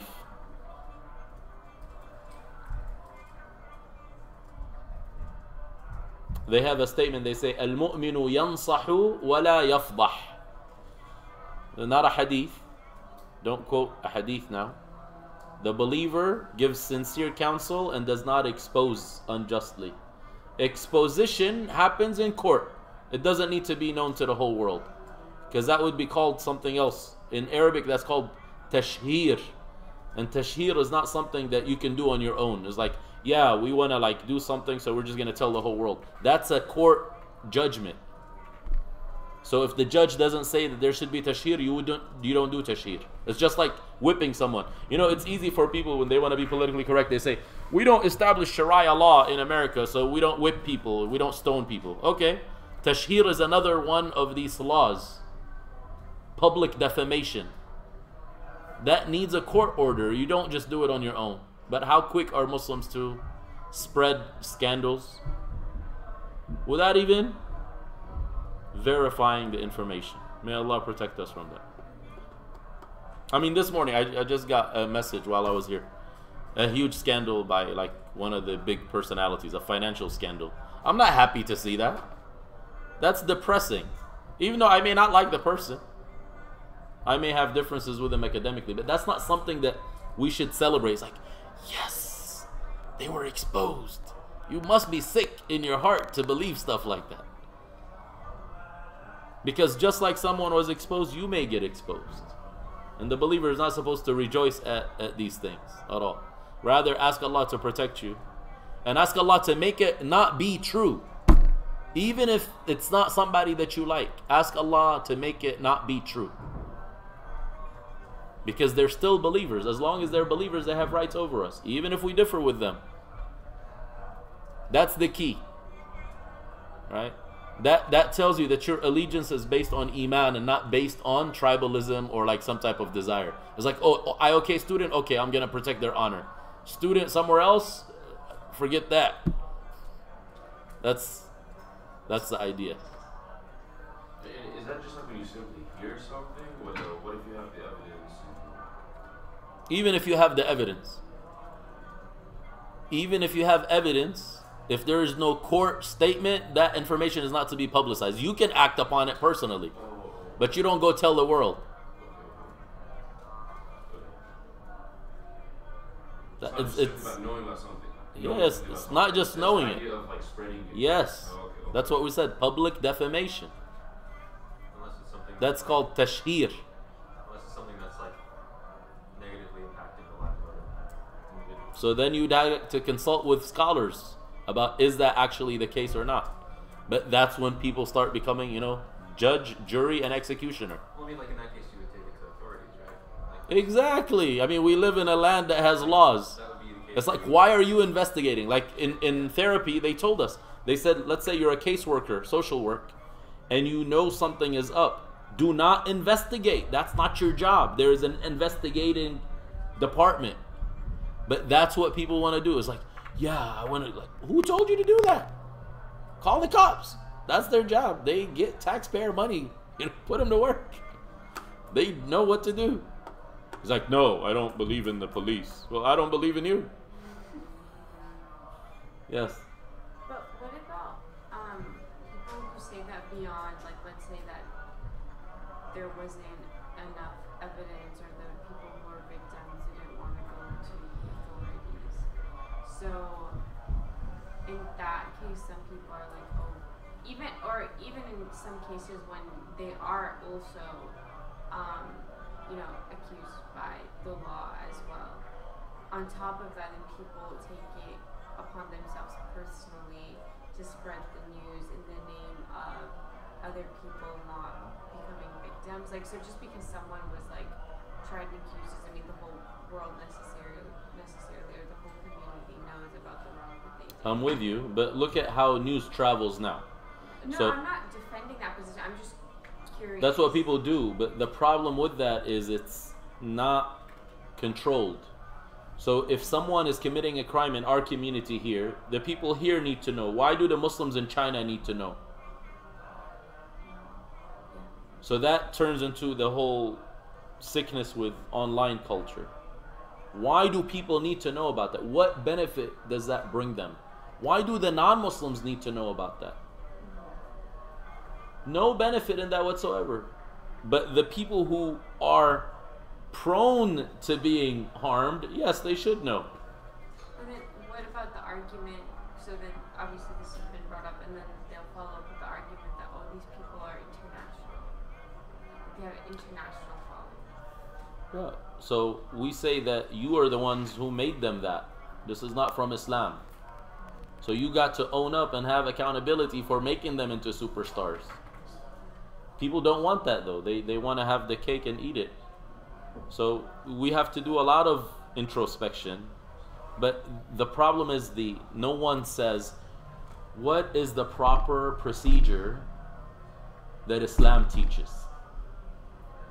The procedures that they have are social justice models.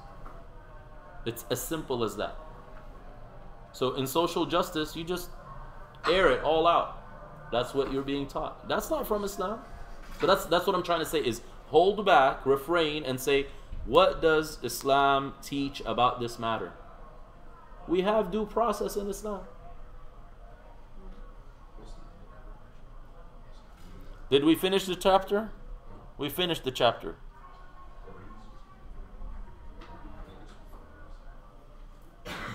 Question here says, what about in cases where the individual under investigation is breaking Islamic laws but not secular laws? You can't report them to American authorities then. Yeah, what about that? If they're not breaking the law of the land, they're breaking the laws of God, you ask God to deal with them. And Allah will deal with them. If they're not repentant, Allah will deal with them. But you know, our community, the problem with it is even when people repent, nobody wants to forgive. That's the problem, is people will hold that against you for the rest of your life. Even if you fell, you made a mistake, you slipped. They don't forgive. Especially if you're like a person who's religious. It's like they rejoice when a religious person fails. Which is sickness. Again, that's a huge sickness. I want you guys to look this hadith up. It says, أَقِيلُوا ذَوَاتِ الْهَيْآتِ أَقِيلُوا ذَوَاتِ الْهَيْآتِ بَيْنَكُمْ. Look up the explanation of that. أَقِيلُوا. I mean, this thing is like penal law in Islam, you know, but people don't know how to clean themselves after using the bathroom. They want to talk about how to investigate certain criminal behavior. It's very tough. أَقِيلُوا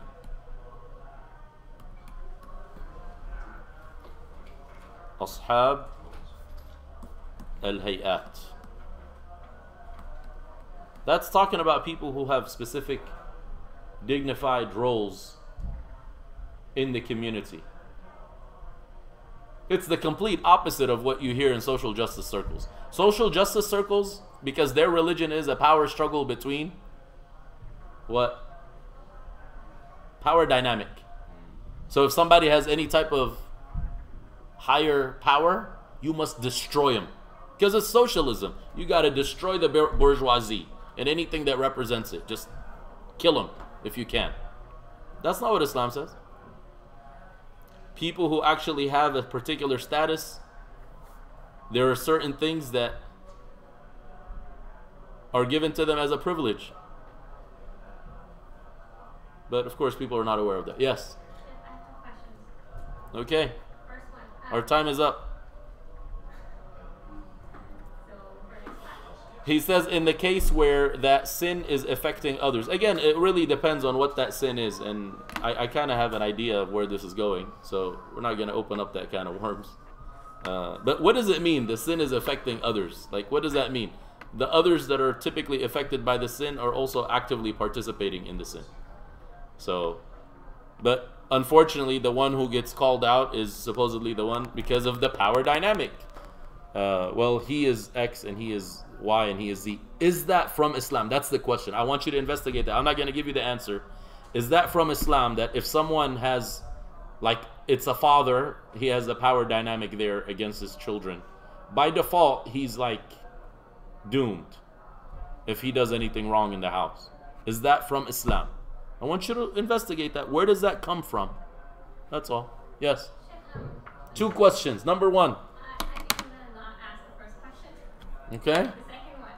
So if a crime was public, If a crime was public, or it got exposed and a lot of people know about it now, what does Islam say about apologizing? Does he have to repent in front of everyone and apologize, or should it be just a private thing? Do you understand what I'm saying? no, because you really have to give an example. So, for example, a person was, in his personal life, he was doing something wrong, and he was a dumb person, and then he got exposed to the community, and everybody knows, what happened. So, in that situation, is he required to make a public statement and apologize for his actions, or is it, it's just between him and Allah subhanahu wa ta'ala? It's between him and the individual he wronged. But then if the community feels, hurt because of his actions, Where does that come from? Where does that come from? That's the question. Is where does that understanding come from? Is that from Islam, or is that from the discourse that's around? So I would question that. Because in any other circumstance, if I make a sin in my private life, do I have to tell the whole world? I have to make a public announcement? Or is it just because I'm a public figure now I have to make a public announcement? Is it due to me being a public figure? I think there's an issue of trust that also plays into that. Because as a public figure, yes, you will make mistakes, and it's none of our business to a certain extent, right? If you make the certain type of mistakes, we no longer want you in our community, teaching our children, being an example for us, being on the minbar. So yes, that's not unfair. It sounds unfair to you, but that's part of the bargain that you get to have to be a leader in the community. Yeah, so it goes back to who assigns leadership positions. Our community does not have authority in it. Right. So in the end of the day, in many of these cases, what happens is there's a settlement that happens in court, Yeah. and the person that was supposedly hurt, which was all a lie, gets paid off, but the person's image has been tarnished. Right. And the community is demanding what? They're demanding an apology for something where the person who was personally wronged Exactly. is happy now. They're living large. Right. How does that make But any you're saying sense? that under the pretense that it was wrongly accused, right? There's also the possibility that they were correct in accusing that person. Possibility, but we have no evidence of that. In fact, if you know the inside story, the evidence is the contrary. Yeah, I know. Many times it is. So we just, It could be any the North kind of Carolina person. thing, you guys witnessed it yesterday, right? The court hearing in North Carolina. For 4 years, what have they been saying? From the police down, it was a parking spot dispute. Exactly. It ruined the image of those 3 people that got killed. Well, they attempted to, right? But there's always been two sides of the story. I'm with you, but for the American public, it's like, yeah, this was a parking dispute, not a hate crime. Until yesterday in court, they played the video that the guy who was killed was recording as he was getting killed. And then the police chief apologizes and says, we made a huge mistake. How much coverage is that going to receive? It's the same thing there. When it goes to court and there is a settlement, that settlement, in fact, everything related to the settlement is secretive. Nobody can talk about it. That's part of the agreement. So no one will ever know the truth. But leading up to that court case, all the stuff that was coming out and all the scandalous stuff that was coming out, that's what people remember. And did they have the right to even be exposed to that information? They did not. They did not. They should have said, we're staying away from this. We don't know. They're like, oh, but we saw text messages. Like, you can't doctor things. We saw pictures. Oh, you can't Photoshop. None of those things are acceptable in the court of law. You know? Anyway, people, what I wish is that we learn Islam first, and then we say, what does Islam teach us to react? But many of us, as we said before, we have our own sensitivities that we've been conditioned to have, and that's how we operate. You talking to me? Yeah, is this way it was or wasn't important? It wasn't. That's it. أقيلوا ذوات الهيئات عثراتهم. I forgot that word. عثراتهم إلا الحدود. But I want you to look up the explanation. Don't just look up the hadith on its own. What were you saying, Ahmed? No, I was just, so it wasn't a part of the law. Just the entire. It was not. It was purely a hate crime. Yeah. It was a hate crime. Whatever that means. I mean, you're going to get into that definition. What constitutes a hate crime? Because in that state, they don't actually have hate crime. So he wasn't there for hate. Now he's serving a life sentence for murder, not for a hate crime. But in South Carolina, the white boy who burnt the black churches, they just considered it a hate crime. So different states have different rules. He killed people, so then he's not going in for killing them. He's going in for a hate crime, which is, I guess, like a higher degree. I don't know. I'm not familiar with that law. May Allah protect us. May Allah protect us. And I'll tell you another thing, and again, unfortunately people don't know this, but there are specific campaigns to expose specific people if they don't toe a particular line. That's a fact. Because there's others who toe a particular line and they got many more skeletons in their closets, and you will never hear of it because they're down with the right people. So that tells you that this social justice is not very just. There's a lot of injustice happening in it. And they actually wrote an article about this. There is this great feminist professor in one of the universities who's a lesbian, and every intern she gets, she sexually harasses her, and she'll never get in legal trouble. Because they're like, how can we, she's like an ideologue in the feminist movement. How can we take her to court? But Muslims, mashallah, they'll be the first ones to throw any speaker or imam under the bus. Interesting. So you got these secular people who have more allegiance to their leadership than Muslims do to theirs, right? Muslims are actually waiting for a leader to fall. Like, we just want to pounce on him. It's like, yes, alhamdulillah, got rid of him. And what people don't realize is a lot of the people who are after these speakers are jealous of them and envious of them. And a lot of other stories too, but that's for a different occasion. But then what about those cases where it was actually true? How do you know it was actually true? So say somebody was doing something wrong then. How do you know it was actually true?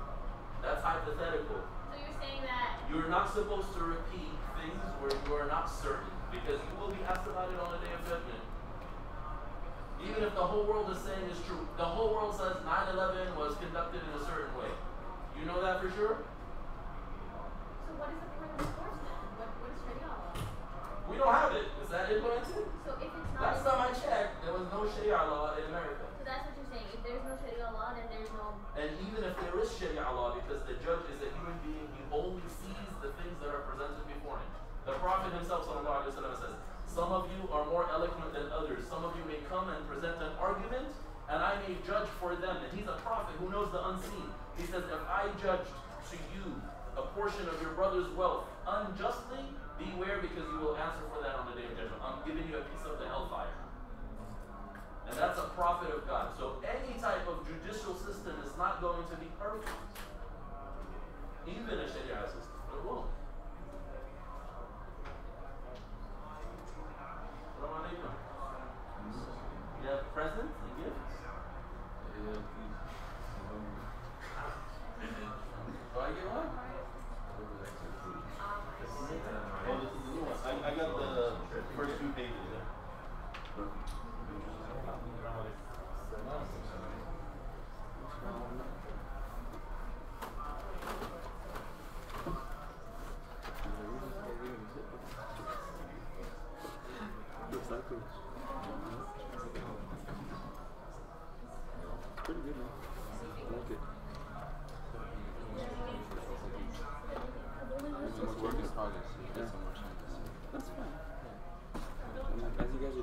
outside. If you catch them, you can just mark it up. No? Yeah. No, not really.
You're gonna be here for a week, just a little bit?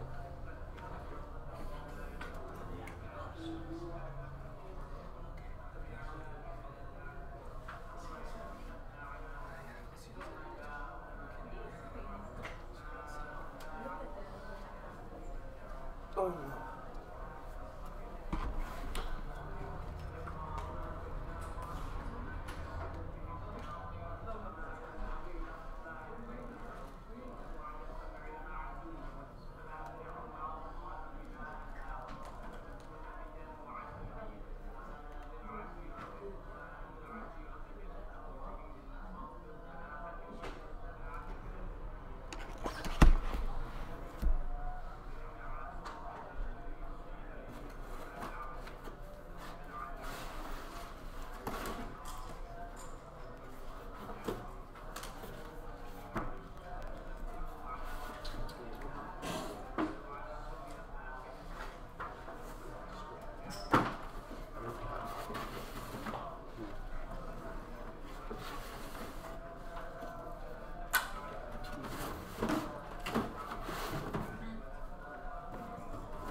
Are they having you mark typos for them for this?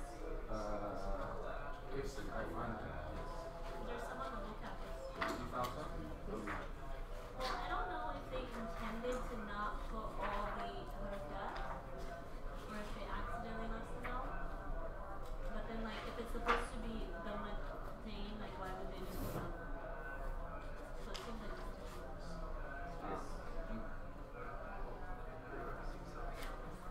You guys go?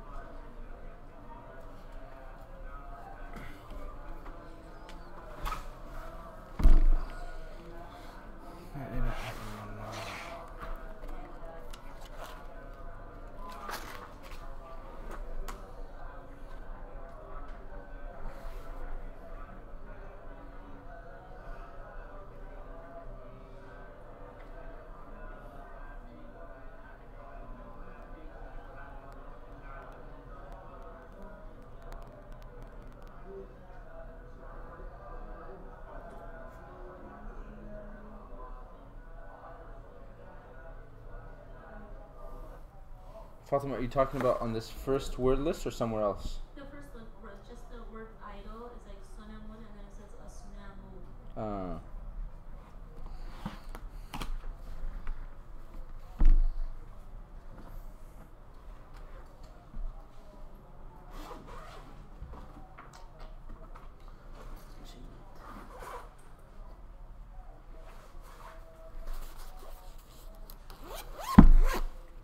And then like on the first page, I was just reading a little bit ahead, and then like Yasin, they just put like ya and sin, but no work on it. Isn't that weird? Just below the word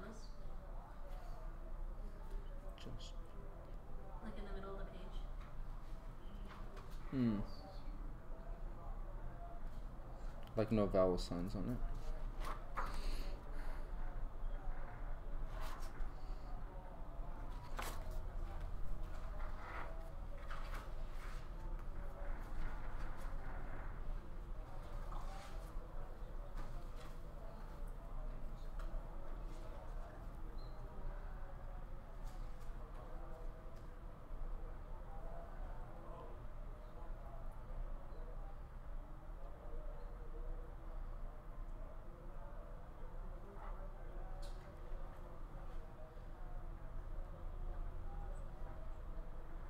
Is the plural of room ghurufat or ghurafat?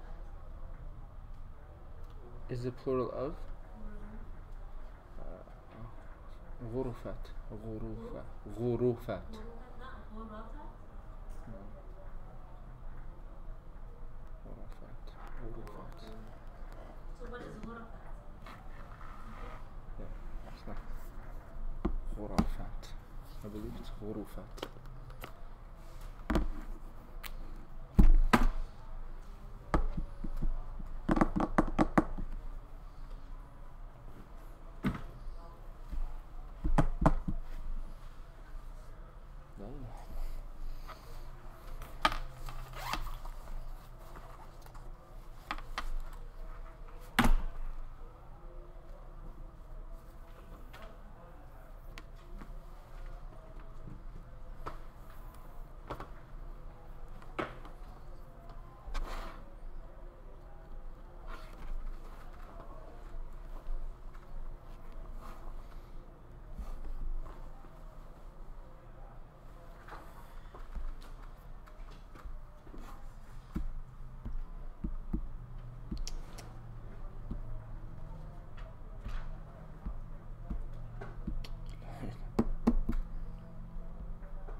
You guys know the words, right? And the plurals? Sure. Do we get a plural system? Huh? Are you gonna have us no plural system? Huh? You got 5 minutes, huh? To review that which you memorized already.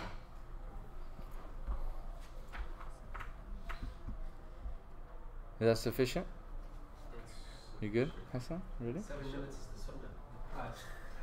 7 minutes? 70 minutes. 7. Like 7? all the plurals? That are on page 4. Or, so like if there are multiple plurals for a word? 1 is sufficient. 1 is sufficient.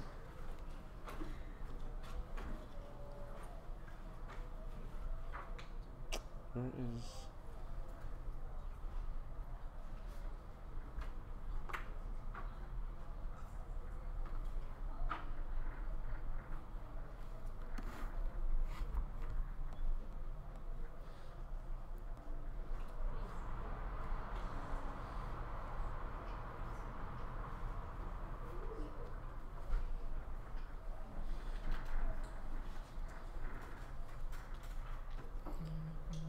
Iman Madim, you guys have 4 minutes.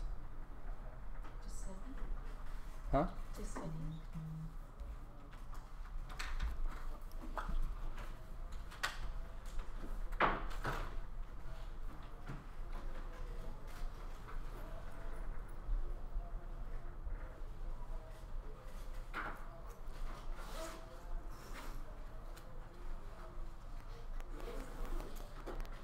And as Fatima mentioned, The word asnam should have tanween. It should be asnamun. Right? Asnamun, it only has one dhamma. It should have tanween. Yeah, it says asnamu.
Okay, take out a piece of paper.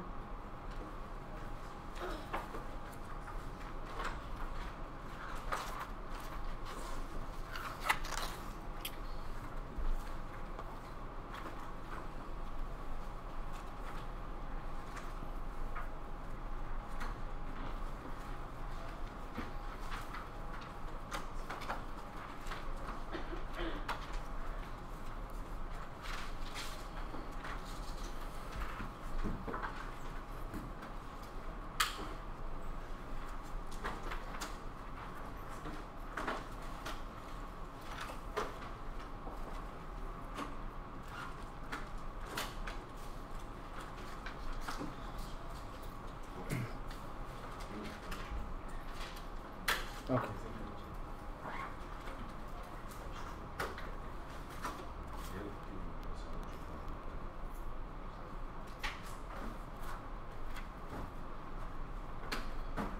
Open notes, right?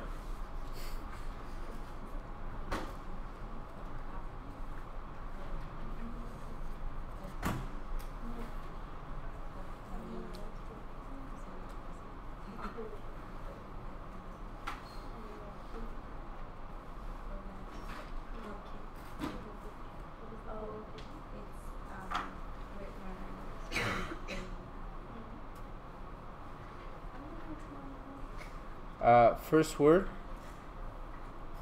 the plural of father.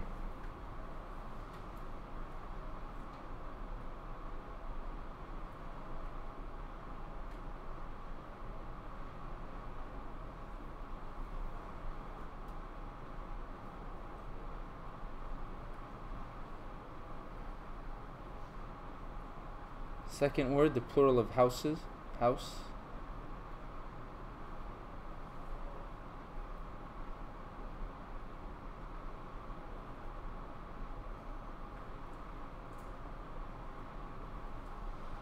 Third word, revelation.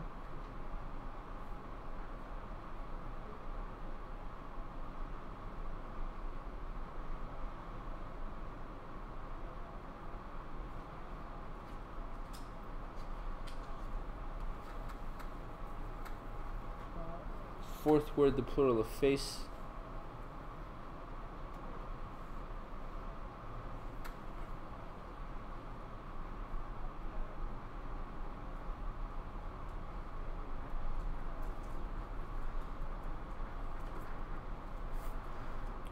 Fifth word, mouse or rat, singular.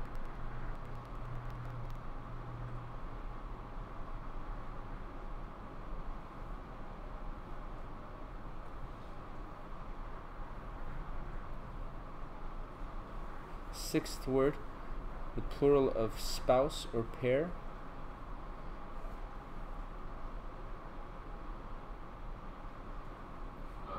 Spouse, you said? Yes. Plural? Yes, sir.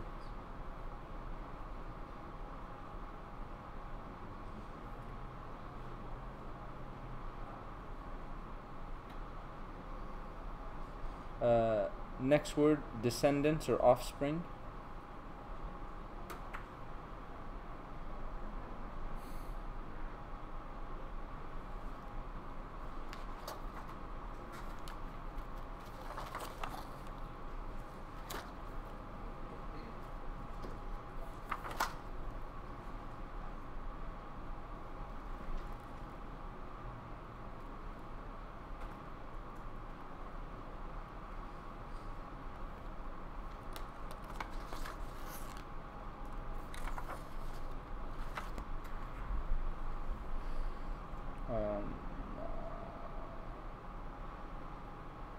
Next word, plural of chest.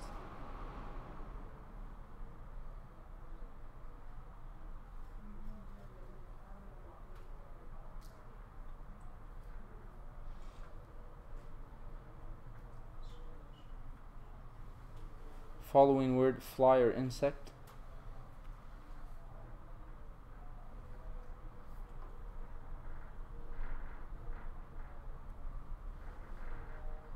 Plural? Fly or insect, there's only one word given.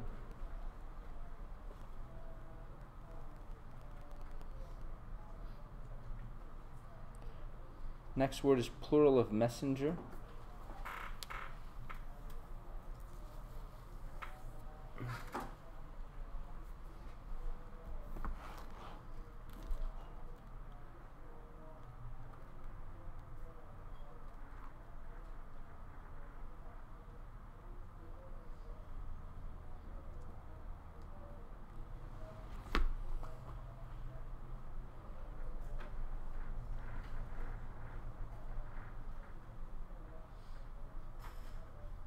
Next word is plural of town or city.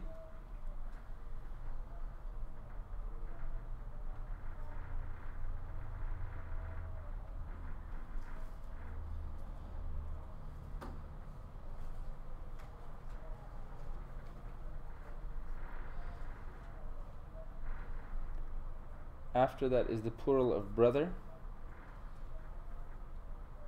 If there's more than one, just write one is sufficient.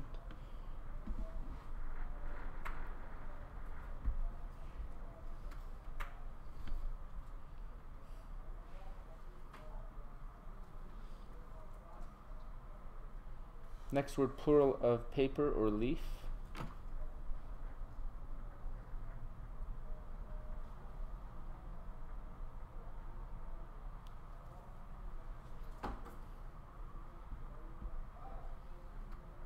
And then the last one, the singular of rock.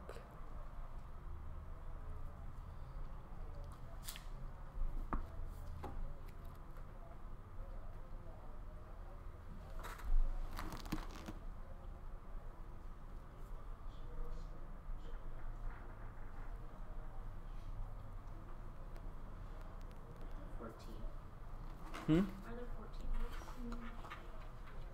Yeah. Anyone have 15 or 13? No?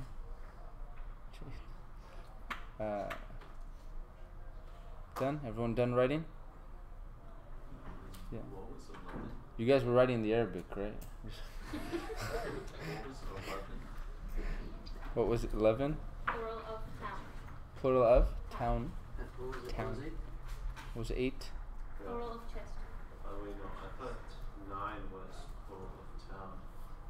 9 was insect fly. No, subu. Sorry, it was chest. No, 9 was insect. Chest was 8. No, that was 10. Maryam, what was 1? One was plural of fathers. Well, number 1 was plural of Fathers. father. Number 2 was Plural of house. plural of house. Number 3 was Revelation. revelation. Number 4 was Plural of faces. plural of face. Good. Number 5 was Mouse or rat. mouse or rat, right? Singular. Number 6 was Plural of spouse or pair. yes. Number 7 was Descendants. descendants. Good. Number 8 was Plural of chest. plural of chess. Number 9 was Insect fly. insect fly. Number 10 was Plural of messenger. plural of messenger. Number 11 was plural of town or city. Good. Number 12 was plural of brother. Number 13 was plural of paper or leaf. And number 14 was singular of rock. Correct? Okay, good. Mona, what's the answer to number 1? Aba'un. Guys, just correct your own papers. Number 1 is aba'un. Number 2, Fatima. Buyutun. Number 3, Maryam. Tanzilun. Tanzilun. Good. Number 4, Iman. Wujuhun. Good. Number 5, Hassan. Is it Ma'run? Huh? Ma'run? Fa'run. Fa'run. Number 5 is Fa'run. Dalen, number 6. Azwaju. Good. Azwajun. Number 7, Najib. Dhurriyatun. Maz, number 8. Sudurun. Ahmed, number 9. Huh? Dhubabun. Dhubabun. Number 10, Mona. Rusulun. Good. Number 11, Fatima. Qura. Good. Number 12, Maryam. Ikhwanun or ikhwatun. Ikhwanun or ikhwatun. Iman. 13? No? 13? Awraqun. Good. And number 15, Dalen. 14. Sorry, 14. Hajarun. Hajarun. For Qura, how for the tashkil, how would you properly write that? How would you probably write that? Dhamma on the qaf, fatha on the ra, and then the ya with the alif. So fatha on So there's no alif on the There's no ya. alif on the Huh? singular. There's no alif on the ya. Standing fatha. Yeah. You can put it. It should be. Yeah. Qura. But then don't you not put fatha on the ra? Do you also have to put that? Yeah. What's supposed to be a? Is this a fatha on the ra or like? No, fatha on the ra. And the alif And a on standing the fatha. Like a stand, like the straight line. Straight line on the yeah. Sometimes it's not written. Like it sometimes like it I just usually just do the alif on the other, just want to make sure. yeah. Sometimes it's just not written. It's normal. Like Are we counting tashkil or not? and as long as you're like Like if you put like fatha instead of as long as in the ballpark. Yassiru wa la tu'assiru. Make things easy and difficult, you know? Like tanweens. La ilaha illallah. I thought it was aba'u. Yeah, it's fine. But don't get it wrong next time. I don't. You need our name and errors too. I don't usually have caffeine in the morning. Today I got here a little early, so I was like, let's go to Starbucks and get a frappuccino. It felt good the first few hours. I've been awake, but right now it's like it's crashing hard right now. Do you want to take a break? I'll go get coffee. From upstairs? No, I Oh, don't. you See, don't I don't drink coffee. I don't drink coffee. See, that's You that. have to eat something. Shay. Huh? Is your stomach empty? No, it's not. There I ate is- breakfast. Frozen. I will yogurt. tell you. I will tell you if I can make a recommendation.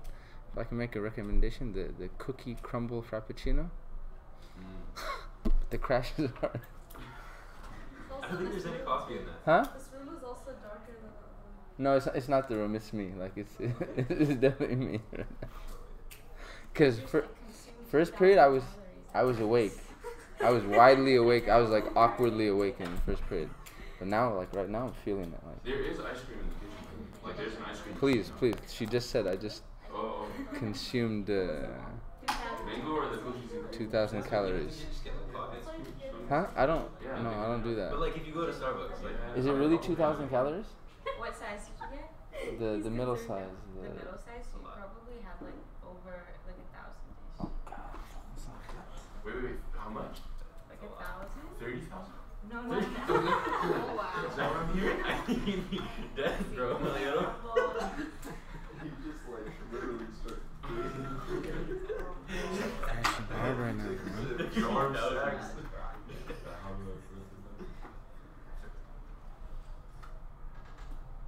I don't feel good right now. So what's up with this Bayan collab with Iohebo? Bayina, sorry. That's right. Just kidding. 500. You know what this was called? That's what I thought it was. No way. No, because some kids like. Yeah, they- that's a lot of 500. their frappuccinos 2,000. was, like, 1,000. I was exaggerating 2,000, but I 2,000 is like how people have the whole day. Yeah, that's what I thought. Eat a frappuccino. Yeah, that's what she like freaked me out for a second. like the venti size. Yeah. That's still not 2,000. That's not 2,000. Even if you Not had 2,000 even if of you the had a cookie venti crumble. cup No, of it would be bad if you just had 2 liters. Nah. A venti cup what of do you put in there, like ghee and like This is hilarious. This is literally serious. I've never seen This this. is literally organic. It would be annoying when like people would come through the drive-thru No, and ask 2,000 us, was "Oh, exactly- what do you drink?" And I'm just I'm gonna collect them. I'm gonna collect them in a second. like, if I ask Soy how many calories I I'm don't have on, frappuccinos, I just have like Oh, and I don't think they included whipped cream in the. Problem is I don't drink coffee. whipped cream is So another 5. yeah. so then why did you have Another those five? jittery? Why did I have? Depends, like some have whipped cream at the bottom. Oh, because it was a rough morning. So But there isn't much caffeine in Like it, there's at it's least some just point sugar, like that's on all. the bottom Yeah. as well, and so Like there's a frappuccino has caffeine. like the Caribou Burger Smash also has. that depends on the person. I don't drink coffee, by the way. Like I I don't. don't even think the cookie one has coffee. I think No, you it does. can- It's yeah, called you like. can do it with or without. No, it is mocha something cookie crumble. That's the best one. My kids have that. The That's s'mores. what Did you have this? Did you have the s'mores one? Huh? No, I've never had this one. Try the s'mores one. It's pretty good. I checked, it is. It is. But they have well, mono and that depends on how you feel about vanilla. Not that There- and that's- they have vanilla in them, yeah. It's okay, Fatima. But they don't have gelatin. It's okay. Yeah, there's not the It's syrup. gonna be okay. Just syrup. Read, Mona. بسم الله والحمد We read this one yesterday. والصلاة والسلام على رسول الله. قال المؤلف رحمه الله قال الحسن بن علي رضي الله عنه وقد لامه الناس لأنه كثير الصوت أني أني وجدت لساني سيفا إن تكلمت في غير فائدة قتلني. أكملي keep going. وقال بعض الناس لعبد العزيز بن مروان رحمه الله أنت من أفصح الناس لسانا وأوضحهم بيانا وأوضحهم أفصح بيانا فإذا صعدت المنبر تكلمت كلاما قليلا فلماذا؟ أكملي. قال لأني أخشى من ربي عز وجل أن آمر الناس بشيء وأنا لا أفعله أو أنهاهم عن شيء وأنا أفعله.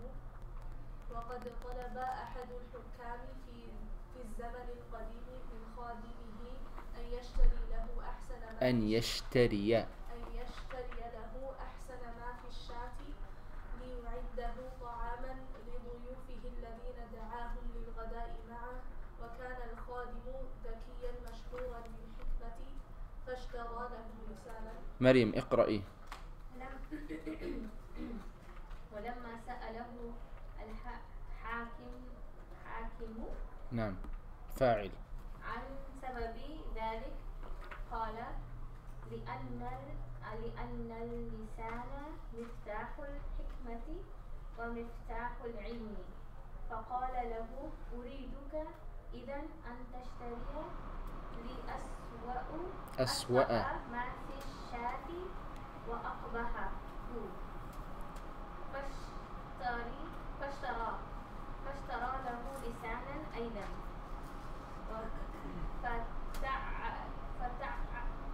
It should be فتعجب. فتعجب الحاكم وظن أن الخادم يسخر منه، فسأله عن سبب ذلك فقال لأن اللسان أصل الفساد وأصل الشر وسبب الحقد وسبب الحرب بين الملوك، فاللسان إن استعمله الإنسان في الخير جنى منه خيرا، وإن استعمله في الشر جنى منه الشر.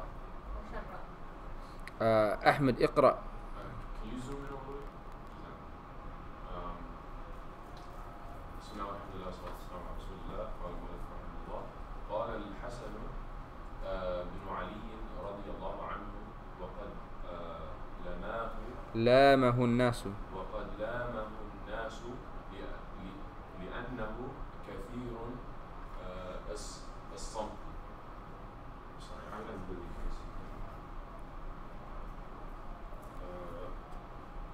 أني وجدت لساني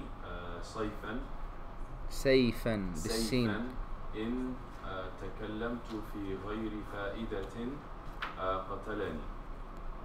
وقال بعض الناس لعبد العزيز بن مروان رحمه الله: أنت من أفصح الناس لسانا وأوضحهم بيانا، فإذا صعدت المنبر تكلمت كلاما قليلا، فلماذا؟ حسان اقرأ. قال لأني أخشى من ربي عز وجل أن آمر الناس بشيء وأنا لا أفعله، أو أنهاهم عن شيء وأنا أفعله. وقد طلب أحد الحكام في الزمن القديم من خادمه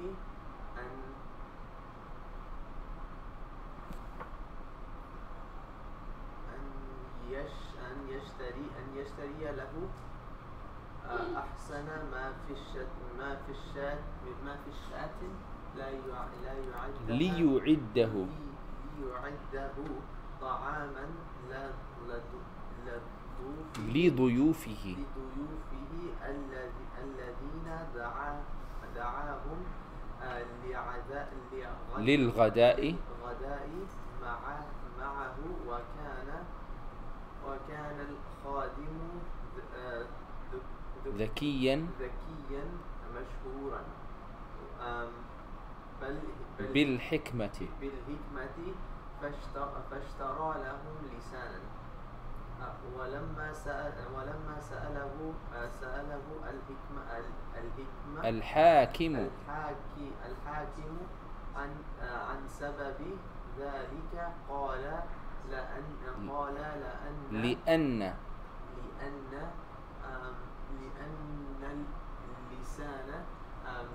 مفتاح الحكمة.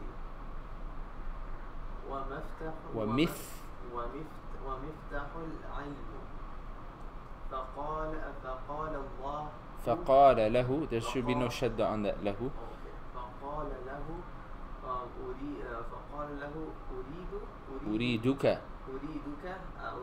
إذا أن تشتري لي أسوأ ما في الشاة وأقبحه فاشترى له لسانا أيضا فتعجب الحاكم وظن أن الخادم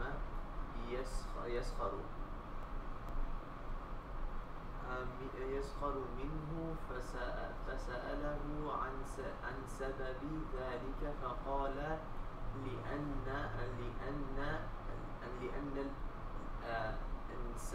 لأن اللسان أصل الفساد وأصل الشر وسبب الحقد What's الحقد? Anyone? وسبب الحقد. What's حقد? Animosity, rancor, hatred, resentment, malice. Good. What else? Oh, continue. وسبب الحرب بين الملوك. Now, what's muluk? Huh? Kings.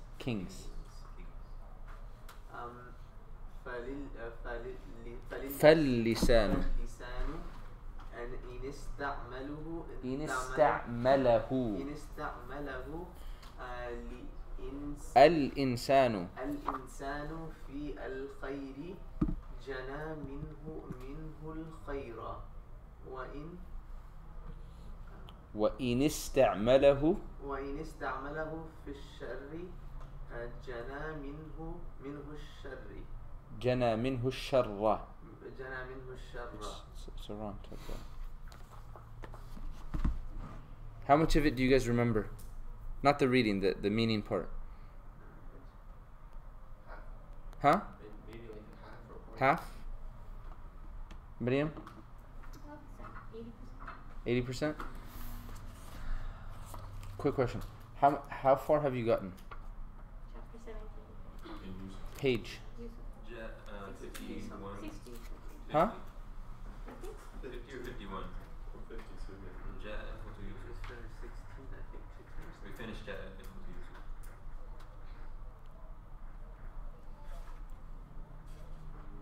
Basically, you know everything that's preceded? What does no mean? If we read it and translated it, but whether we remember the words is a good question. So you know everything that's preceded? We've translated it, yes.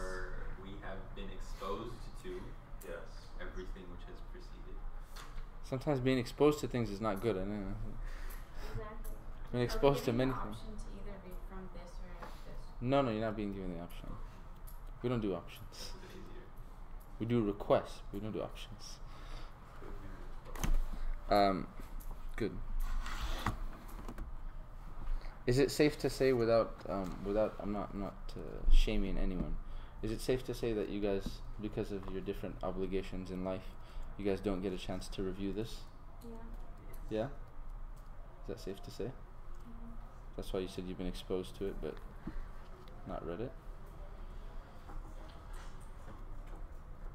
So here's my thing. I need you guys to read more. Like, significantly more. But I know many of you have time constraints, which I understand. Just recommend us reading the Qasas book. Oh, that would help phenomenally.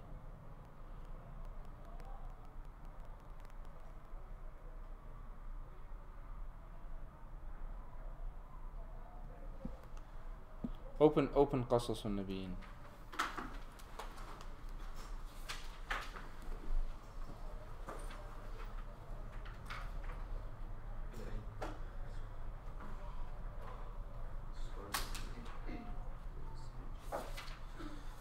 What page? 8. Page 8. Naam.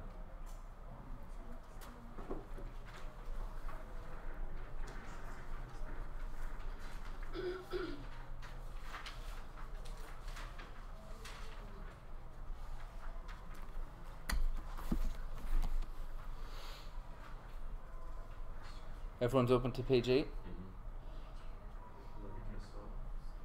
This is what we're going to do. Everyone's going to read portions. If you don't remember the meaning of a word, right, just raise your hand. Just raise your hand. Be honest with yourself. I don't care if we have to stop. Just raise your hand. Be like, I don't understand. I don't remember what this means. I know we covered it. I don't remember what it means. Okay?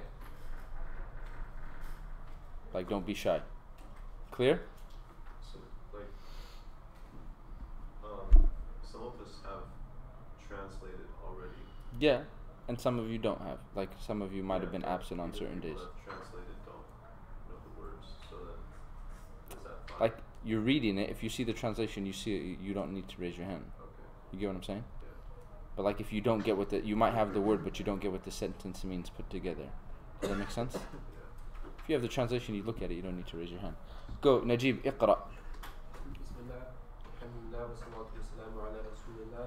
قال المؤلف رحمه الله: من كسر الأصنام بارع الأصنام قبل أيام كثيرة جدا كان في قرية رجل مشهور جدا وكان اسم هذه الرجل آزر. Again, وكان وكان اسم هذا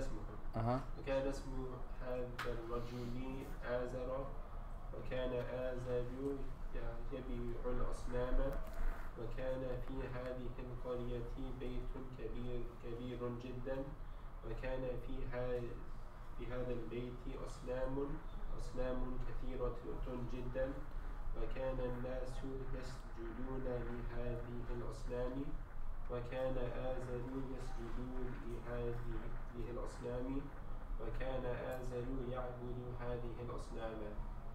ولد آزر. Stop. Mona, go back exactly 3 lines. وكان الناس يسجدون لهذه الأصنام. You see it? Last line on page 8. Do the i'rab of يسجدون. Just the verb by itself. فعل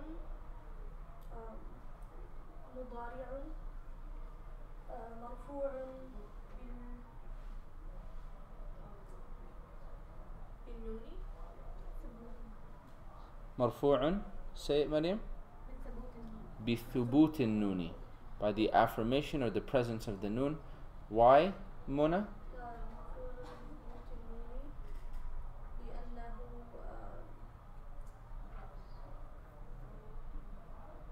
She'll get it, don't say anything. لأنه نعم.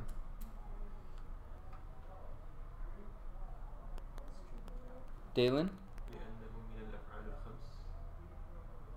You're right, but you're so wrong. You said لأنه من أفعال الخمسة.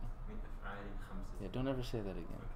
لأنه من أفعال الخمسة, because it's from the 5 nouns. The 5 nouns are those that end in noon, right? Okay. Who just read? Najib. Iman. اقرأ. ولد آزر.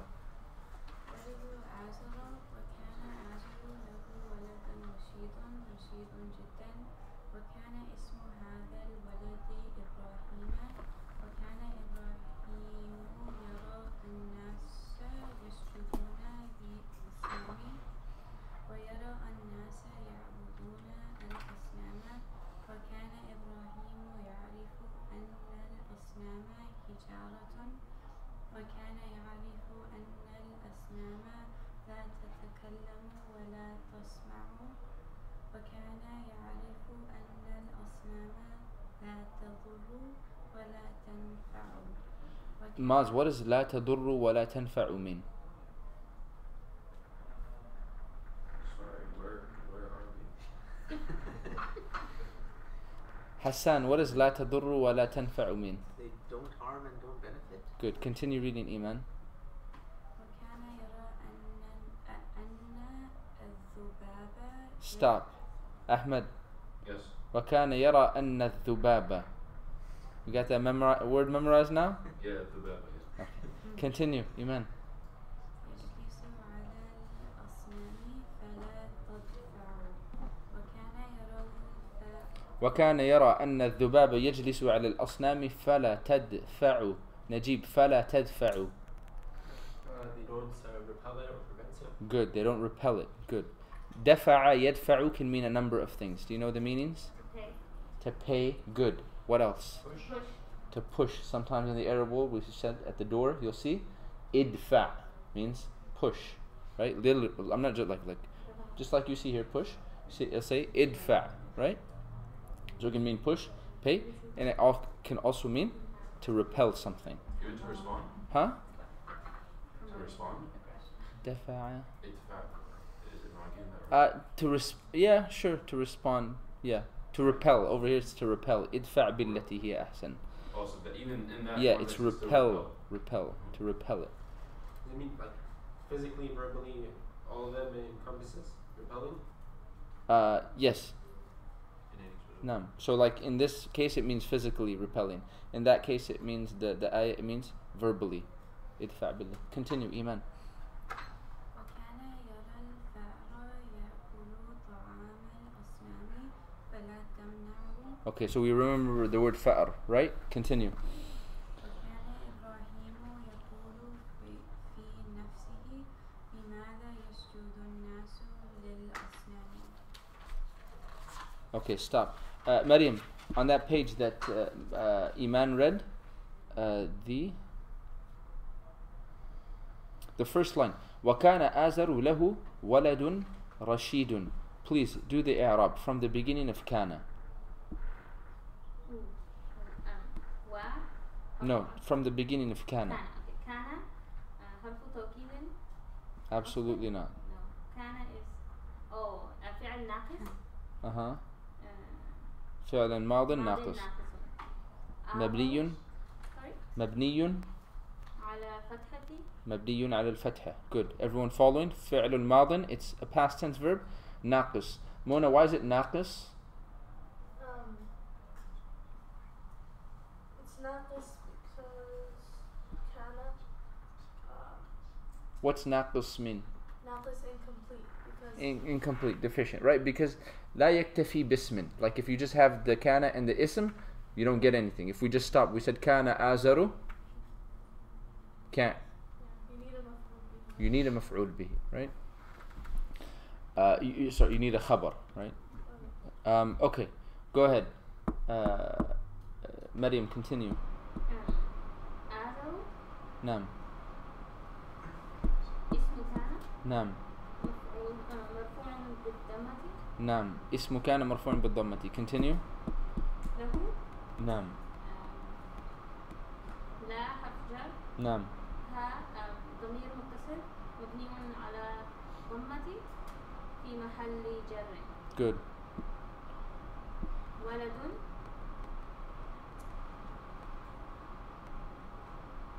مبتدأ. It's not مبتدأ. I didn't say anything. مبتدأ مرفوع بالضمة. رشيد صفة ولد مرفوع بالضمة. له ولد رشيد شبه الجملة في محل نصب. Let's go back. So, خبر الكائن. okay. كان فعل ماض ناقص مبني على الفتحة, right? آزر اسم كان مرفوع بالضمة. Correct. لام حرف جر.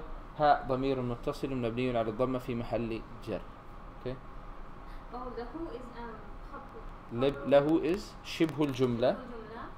الجملة. ديلن شبه الجملة في محل رفع و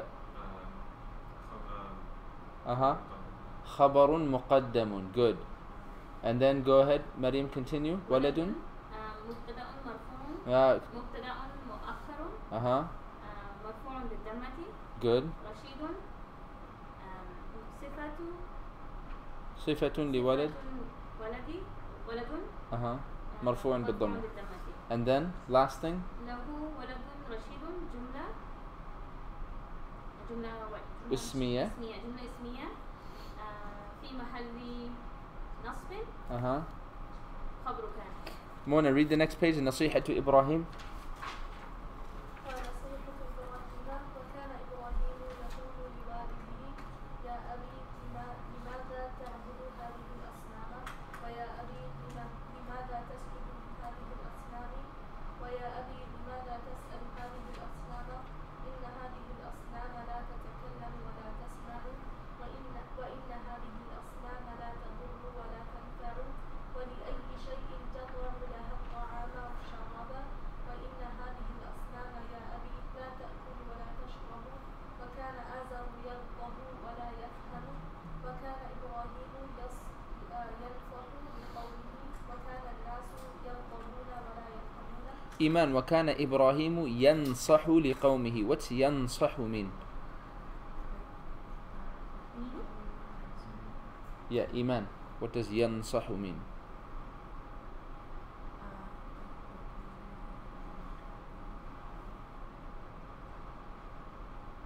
Ahmed, what does ينصح mean? According to Sheikh Ahmed Kurdi, sincere counsel. Sincere counsel. Good. Right, to give nasiha. But he doesn't want us to say the word advice. Okay. You'll butcher it. Okay. Continue. Mona. قال إبراهيم أنا أكسر الأصنام إذا ذهب الناس وحينئذ يفهم الناس. Good. Confirmation. حينئذ means at that time. Is that what you guys have? Naam. And at that time, the people will understand. Mona, second line of what you read. يا أبي لماذا تعبد هذه الأصنام. Can you do the إعراب of هذه? ضمير منفصل. ها؟ اسم إشارة. مبني على الكسرة. بدل. في لا. في محل واو. في محل نصب. أها. Good. الأصنام. It's not اسم مفعول. It's not what? Which one are you doing? هذه. يا أبي لماذا تعبد هذه الأصنام. Mona? You said it earlier. You said it. بدل. Yeah, بدل لهذه. Right? بدل, it's a substitute. Wait, so you could say, so instead of saying هذه, you just say الأصنام. Yeah, لماذا تعبد الأصنام. Right? Because, look, think about it. If you said لماذا تعبد هذه. هذه, all of the أسماء الإشارة, they're pointing words, correct? Essentially. So if I said لماذا تعبد هذه. You're looking at it, I'm looking at it, I'm pointing at it. Do you know what it is? Yes. لماذا تعبد هذه. Right? If I say لماذا تعبد الأصنام. Same meaning has been related, right? So al-asnam can be a substitute for هذه. Is that clear? Badal, yeah. How do you say the Arab of that again? So you would just say بدل. بدل لهذه منصوب بالفتحة. بدل لهذه منصوب. But that's only if it is. Right. Or you just say بدل منصوب. Okay? Yes. So what's the fa'il for ta'bud? For تعبد, yeah, ضمير مستتر. ضمير مستتر تقديره أنت. Good. Who just read? Mona? Iman, have you read? Yes.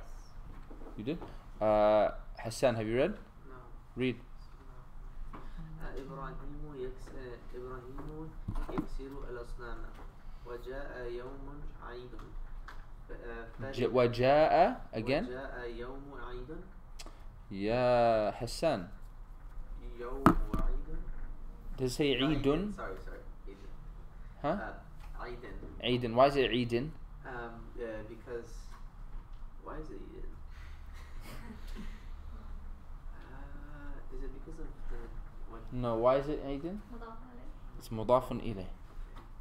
Look, if you don't see a harf jar, and you see that something's majroor, like your numbers, just bet on it being مضاف إليه, right? unless it's Jam' al-Muannath salim. But like, especially if the word before it is in a different state, right? And all of a sudden you see another word that's coming after it, right? All of a sudden it's majroor, right? Bet on it being a mudaf ilayh, like she said, unless it's like. How is Yawm in a different state? Yawmu is it's fa'il, it's marfu', isn't it? Has a dhamma, it's marfu'. Okay, continue.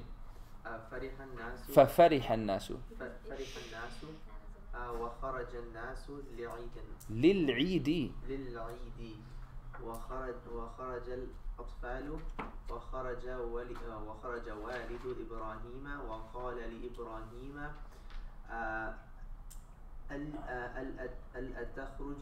ألا تخرج معنا ألا تخرج معنا Ahmed, ألا تخرج معنا. What type of lam is this?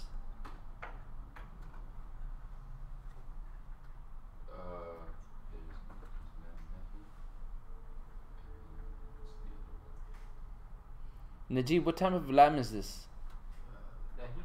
Huh? Dalen, what type of lam is this? Huh?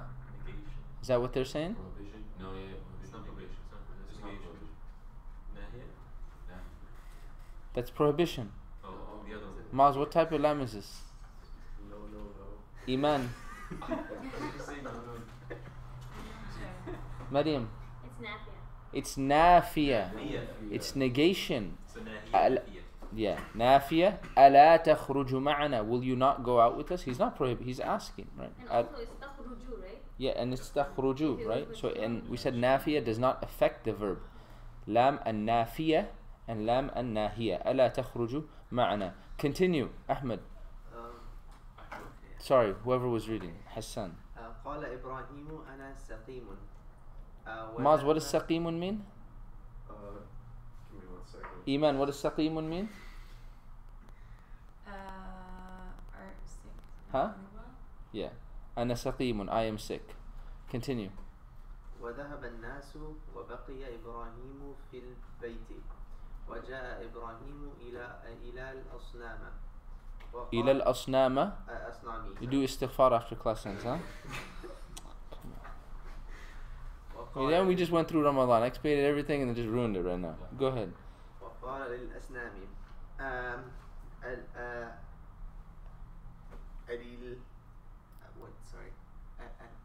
ألا تتكلمون ألا تسمعون. Stop. Dalen, what type of lam is that?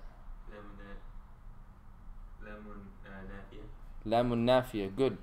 Mona, تتكلمون. تتكلمون. Do the i'rab of the verb, please.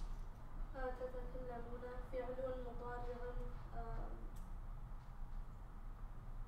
is it منصوب or sorry مرفوع مرفوع بثبوت النون. Good. فعل مضارع مرفوع بثبوت النون. نجيب ألا تسمعون. Do the i'rab of تسمعون.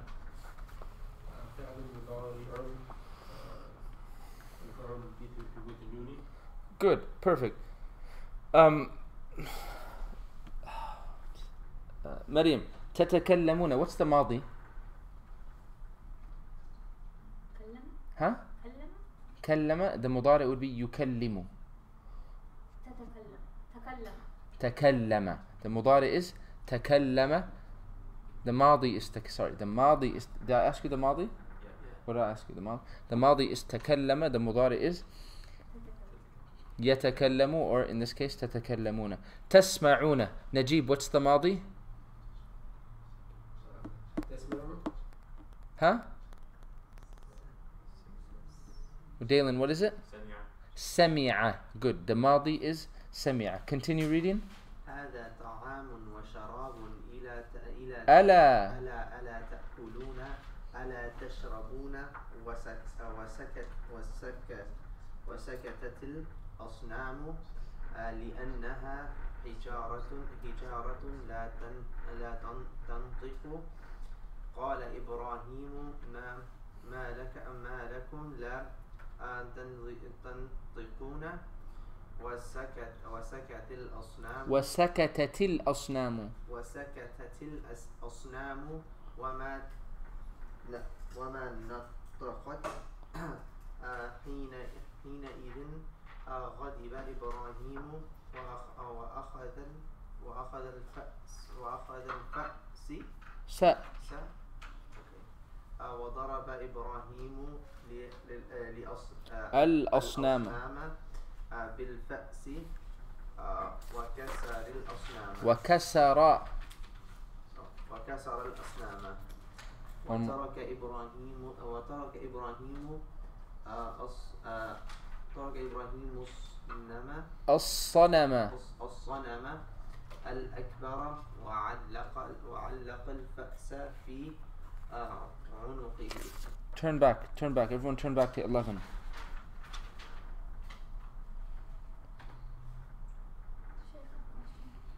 What is nataqat mean? Good, we'll get to that. But that same line. وَسَكَتَتِ الْأَصْنَامُ وَمَا نَطَقَتْ.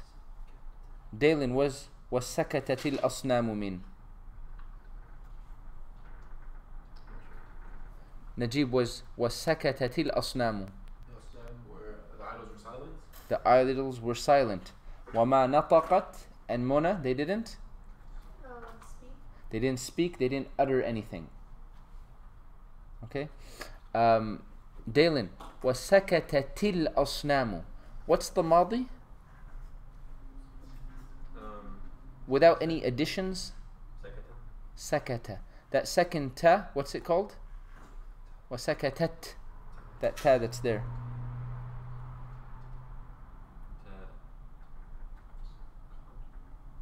Maz, do you know? Yeah, what's that ta called? Ta'u ta'nith.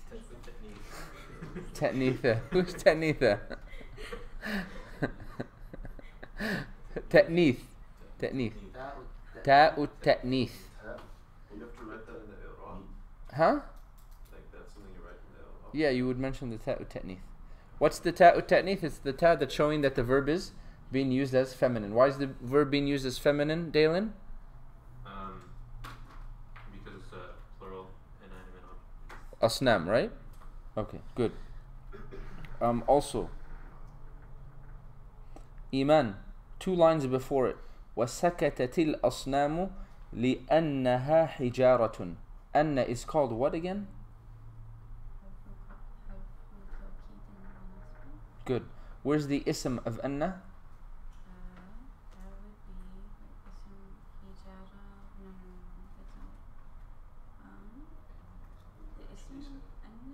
Nam. Would it be the ha? It would be the ha. Good. Okay. Turn back to 12. Man fa'ala hadha. Who read so far? Just raise your hand. Hassan. Oh yeah. Hassan. Okay. Ahmed, read.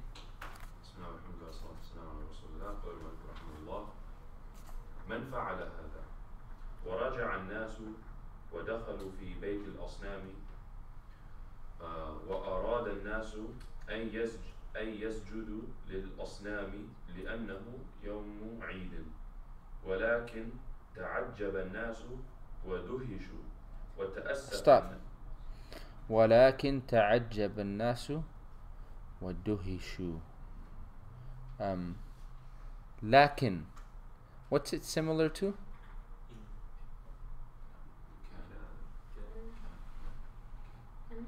Huh? What's lakin similar to? Lakinna.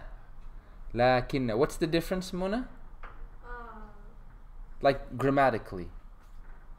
In meaning, يعني both, but grammatically. Yeah, this one, that one, right? It does the whole ism and khabar and it changes. This one doesn't change anything. Is it like kana?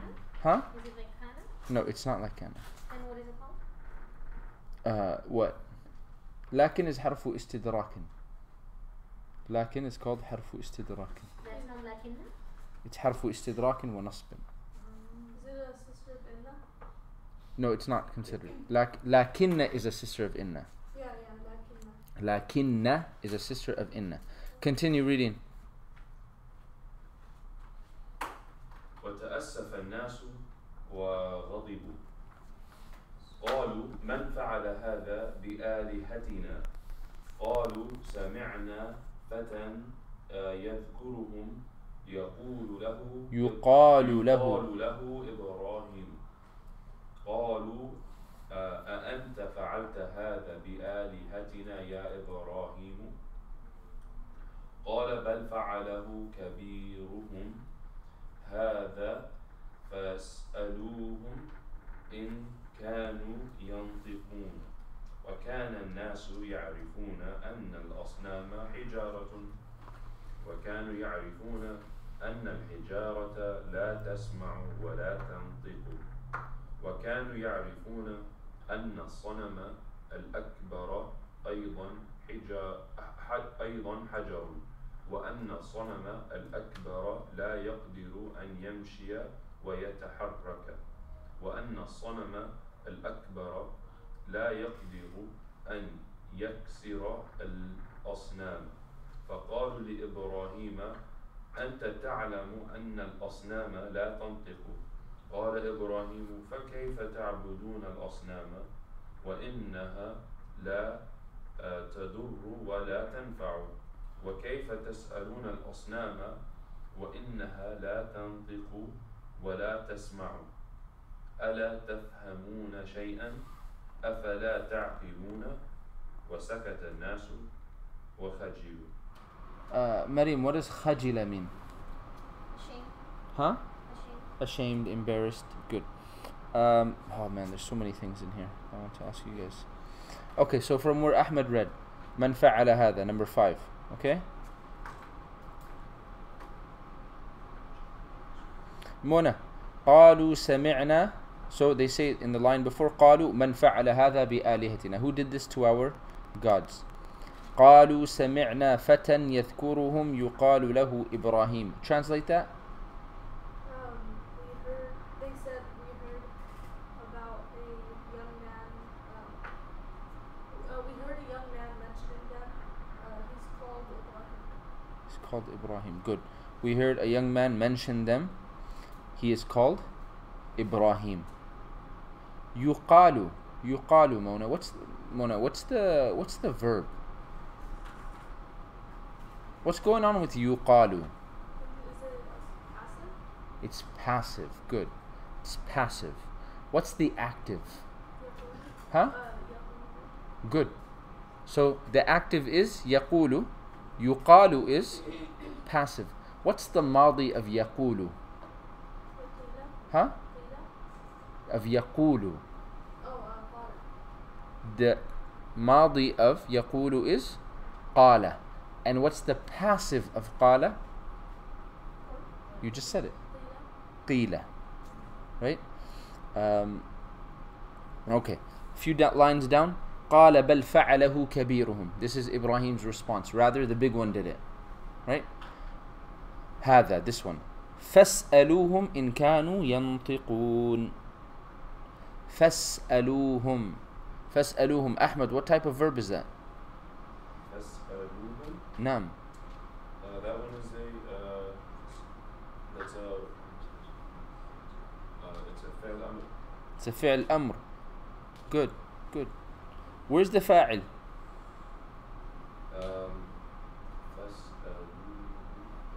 The fa'il. Yes. In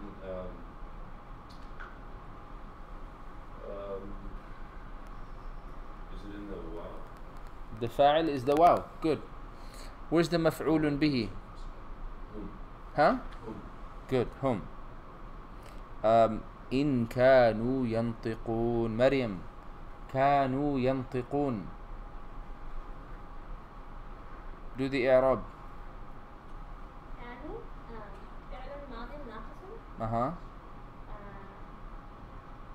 الواو جمع. Just tell me where's the ism of kana. اسم كان is the ضمير.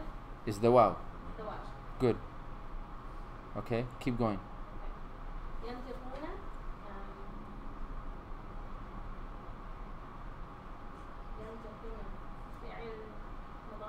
مرفوع بثبوت النون Yeah. لأنه من الأفعال الخمسة. And the fa'il is the قبل fa'il of ينطقون. أو Every fi'l needs a fa'il, correct? ضمير مستتر تقديره. No, the fa'il is the waw. Oh, really? Yeah, Is the that how the fa'il is the waw. And then where's the khabar of kana? you say it? ينطقون, the entire jumla, right? Okay, how is ينطقون the Sorry? how is ينطقون the خبر? إن كانوا ينطقون, the خبر ent كان supposed to be منصوب. yeah, so the entire the jumla fi'liya, which is ينطقون, And what's a jumla? yeah, Is the fi'l and fa'il both? right? It's في محل نصب خبر كان. What does ينطقون mean? They pronounce. So that means like, for example, just like قال could be a sentence. Like when it's just a verb. Depends on the verb, right? Depends on the verb. Because if you say ينطقون, قال means he said, right? So to a certain extent, yes, right? As long as there's a complete meaning. Chef, why is the wow ismu kana? No, the wow. Oh, because it's the they said, or they used to do something, or if they do something. It's acting as the. It's like kana plus hum. Kana plus hum. But how does the wow Because it's taking place of hum. Instead of saying kana and hum, you just add it to the. Oh, okay. So Okay? if you would add home, you could say ينطقون. كان هم ينطقون. And instead of just saying that, you add hum to the kana, it becomes kanu. So can you just say it's like hidden? It's not, it's the waw. The waw is considered the So is that the indication. for every time you see A waw, yes. a wow attached to a verb? Yeah. It'll either be the, in this case it'll be the ism of kana, in other cases it'll be the fa'il. Okay, got it. Okay. Right? Okay. Narun baridatun. Who hasn't read yet? Okay. Go ahead. Maryam. نار باردة اجتمع الناس وقالوا ماذا نفعل إن إبراهيم كسر الأصنام وأهان الآلهة. Good. Translate that, Maryam. Inna Ibrahim kasara al-asnama wa ahana al-alihata. Surely Ibrahim has broken the idols Uh-huh. and humiliated the gods. Humiliated, disgraced the gods. Good. Inna Ibrahim kasara al-asnama. Inna Ibrahim kasara al-asnama. See it, Najib? Yeah. Inna harfu tawkid wa nasb. Correct? Yes. Ibrahim is اسمه كان. ismu inna. اسمه إنه. What's the khabar of inna?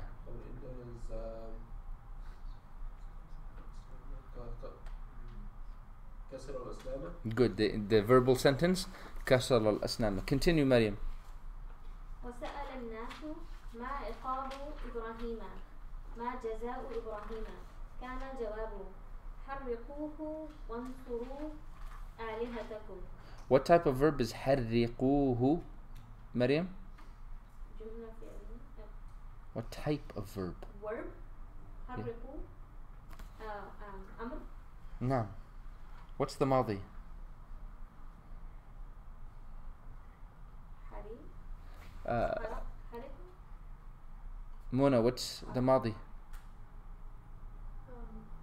حريقة. حرق. Ahmed? حرك حرق. حرق يحرق حرق. Okay? حرق يحرق حرق. There's ants here.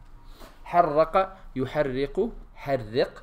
When you're commanding a group of people, you will say حرقوا. And then the who is the مفعول به. Burn him. حرقوا who. This is second verb form. Huh? Second verb form. فعل. Yes. Okay, continue, Maryam. وهكذا كان أوقدوا نارا وألقوا فيها إبراهيم ولكن الله نصر إبراهيم وقال للنار يا نار كوني بردا وسلاما على إبراهيم وهكذا كانت النار بردا وسلاما على إبراهيم ورأى الناس أن النار لا تضر إبراهيم ورأى الناس أن إبراهيم مسرور وأن What's مسرور mean, Mas? I'm not sure. Najib, مسرور? Enjoying himself. Huh? Enjoying himself, happy. Good. Continue. وأن إبراهيم سالم ودهش الناس وتحيروا دهش Dalen. They were astonished. They were astonished. تحيروا Muna. تحيروا. Isn't it similar, like shocked? Anyone have anything else? confused. Confused is good. Confused is good. Dalen, you haven't read yet? Read. بسم الله والحمد لله والصلاة والسلام على رسول الله. قال المؤلف رحمه الله: من ربي وذات ليلة رأى إبراهيم كوكبا فقال هذا ربي ولما غاب الكوكب قال إبراهيم لا هذا ليس بربي ولما غاب القمر قال إبراهيم. You guys have the typo right in your book? It says Lacy. Yeah, we changed it. Okay, just making sure. Am ليس. I missing a line? Huh? Am I missing a line? Okay, that makes sense. ليس is from the akhawat of what? Kana. Huh? From Kana. Kana, good. Where's the ism of Laysa here?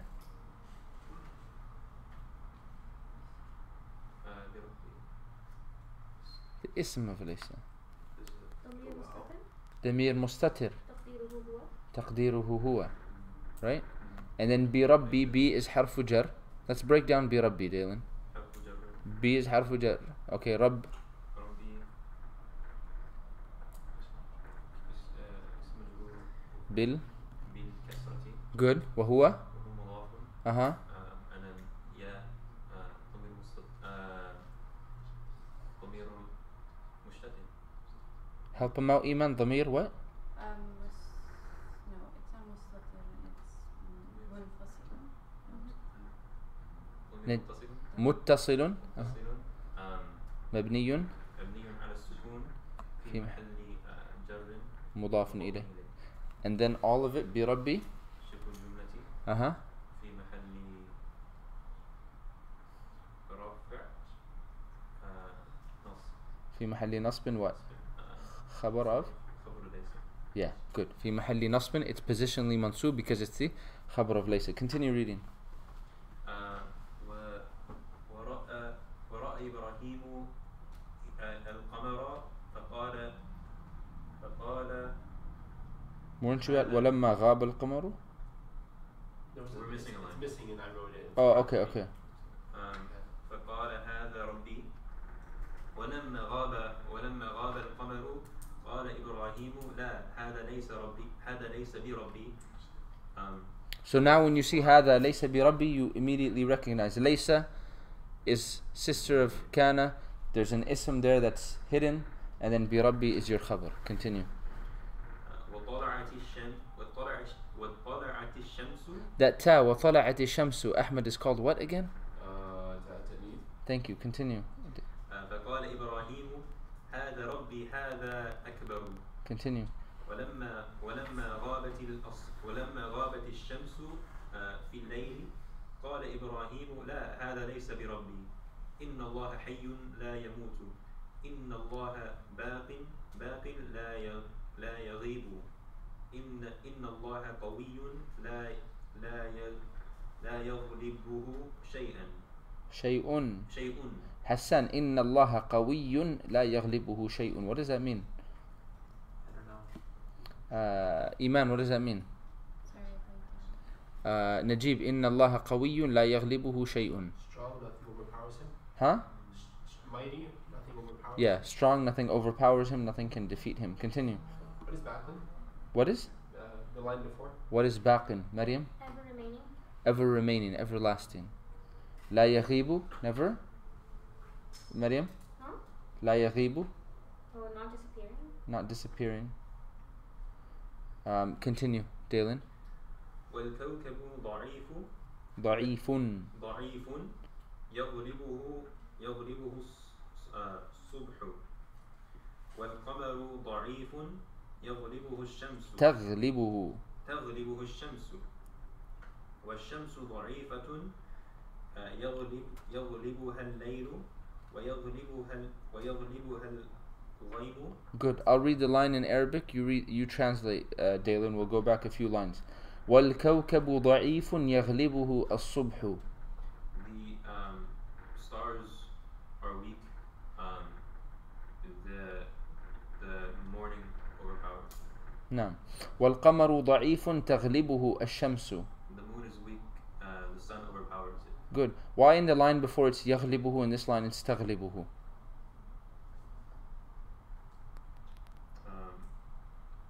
Author got bored. It's a gender. Gender, right? Shams is Feminine. feminine. Good. والشمس ضعيفة يغلبها الليل ويغلبها الغيم. And the sun is weak because the night overcomes it and the flame overcomes it. The غيم overcomes it. Good. Maryam, what's غيم? Clouds overcome it. Continue reading, Dalen. لا ينصرني ولا ينصر. ولا ينصرني الكوكب لأنه ضعيف ولا ينصرني ولا تنصرني. ولا You just told me, right? تنصرني الشمس لأنها ضعيفة وينصرني الله لأن الله حي لا يموت. Stop. ولا ينصرني الكوكب. Look at these three sentences in a row, right? And I won't read the second part, but the first part of the three lines. ولا ينصرني الكوكب ولا تنصرني الشمس وينصرني الله. What does ولا ينصرني الكوكب mean, Ahmed?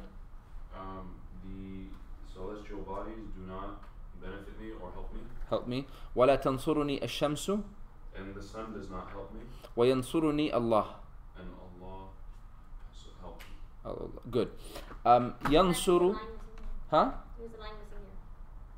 Oh. ولا ينصرني القمر لأنه ضعيف. Okay. But just take those three lines for right now. ينصر, تنصر, and ينصر, right? فعل مضارع مرفوع بالضمة, right? Clear? Then الكوكب, الشمس, and لفظ الجلالة are all? Why? Why are they مرفوع? Because they're the fa'il. And what about ni? That noon, first of all, what's it called? Noonul wiqaya. What does that mean? Protecting from It's why getting confused with the word. it's separating, right? It's separating the verb from whatever's coming after the noon, right? That ya is ya al-mutakallim, correct? ضمير متصل مبني على السكون في محل نصب what? مفعول به. Okay? ولا ينصرني الكوكب ولا تنصرني الشمس وينصرني الله. And then you read to the end of the page. Read. Can you explain the reply on that? It's simply separating, right? Actually, let me get to it. Just finish those two lines, so we're finished done with that section. وباق لا يغيب وقوي لا يغلبه شيء. وباق لا يغيب وقوي لا يغلبه شيء. Good. Go back. 15, page 15.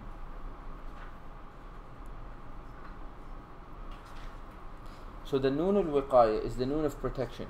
It's separating the verb from the maf'ulun bihi. Which is yansuru. Yansuru is the verb.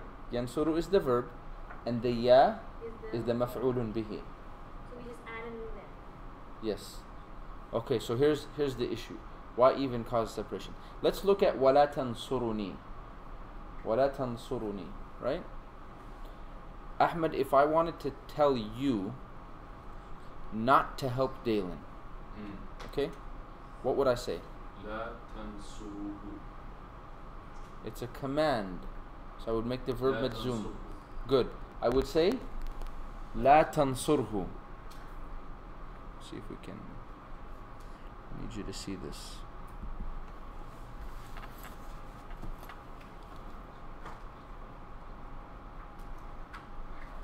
Okay, if I told Ahmed to not help Dalen, I would say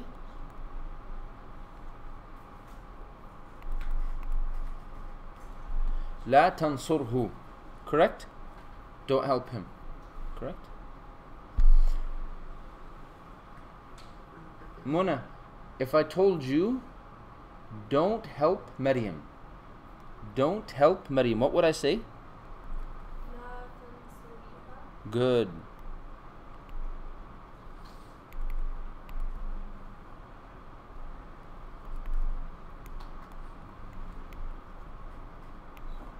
لا تنصريها.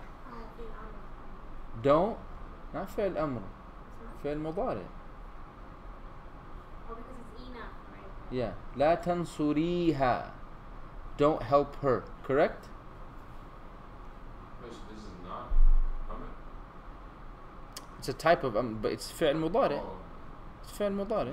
like the original form. Yeah, تنصر. Yeah, Yeah, right. لا تنصريها. لا Lamun Nahia, right? Yes, this is لام الناهية. That's why it's Mazzoom. That's why this, you're right, this is why you had, right? La ilaha illallah. Right, that's why this was majzoom bit sukun. And how's this one majzoom? Huh?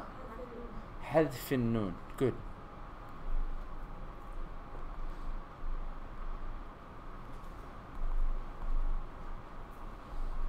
لا تنصري. Do not help. Do not assist. Correct? Look at that verb. ولا تنصروا ولا تنصرني. Do you see what happens? There can be a very, if that noon al-wiqaya is not there, you're like, what's going on here? You would have ولا تنصروا, right? So there's becomes this confusion, or you get ولا تنصر. Wala tansur yi. Do you see the issue? ولا تنصري, right? That's what it would. Right. So that's why you need that noon al-wiqaya many times. Okay. Okay. Number 6, page 16. Rabbi Allah. Oh, Maz, you have a question? Yes, when a dhamir is attached to a verb, is that always going to be maf'ul bihi? Yes. Like if it's ha or kaf or something like that, yeah, it's going to be maf'ulun bihi. You know those dhamirs that we learned, they could be attached to nouns. Kutubuka, your book, kutubi. When you see those attached to verbs, those are the maf'ulun bihis. Okay, Rabbi Allah. Who hasn't read? Just you haven't read. Good. Rabbi Allah, read. ربي الله وعرف إبراهيم أن الله ربه لأن الله حي لا يموت وأن الله باق لا يغيب وأن الله قوي لا يغلبه شيء وعرف إبراهيم أن الله رب الكوكب وأن الله رب القمر وأن الله رب الشمس وأن الله رب العالمين. وأن الله رب العالمين. What's the i'rab of عالمين يا نجيب? خبر إن is رب. مضاف إليه مجرور بال ياء لأنه. Good. Continue. Maz. وهدى الله. Sorry. It should be وهدى الله. وهدى الله إبراهيم وجعله نبيا وخليلا وأمر الله إبراهيم أن يدعو قومه ويمنعهم من عبادة الأصنام.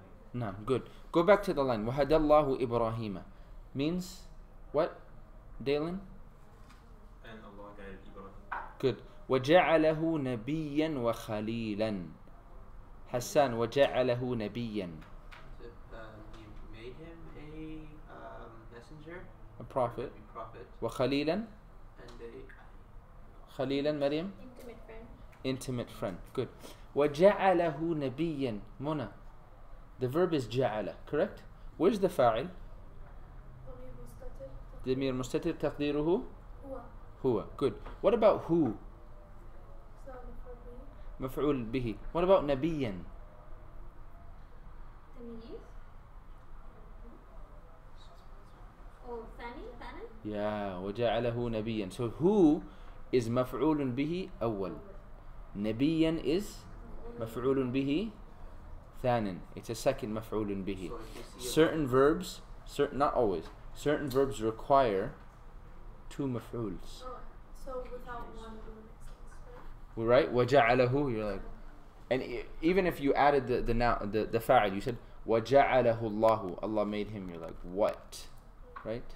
Or for example, another verb that's common that requires two maf'ulun bihis is the verb أعطى, to give. Right?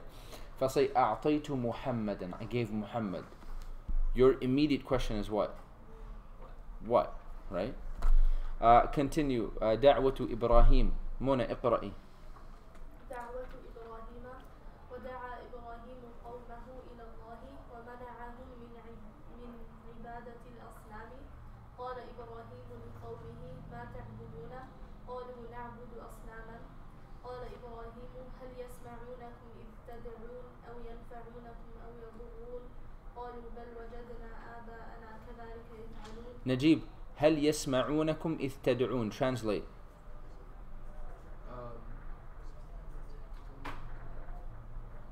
Do they hear you?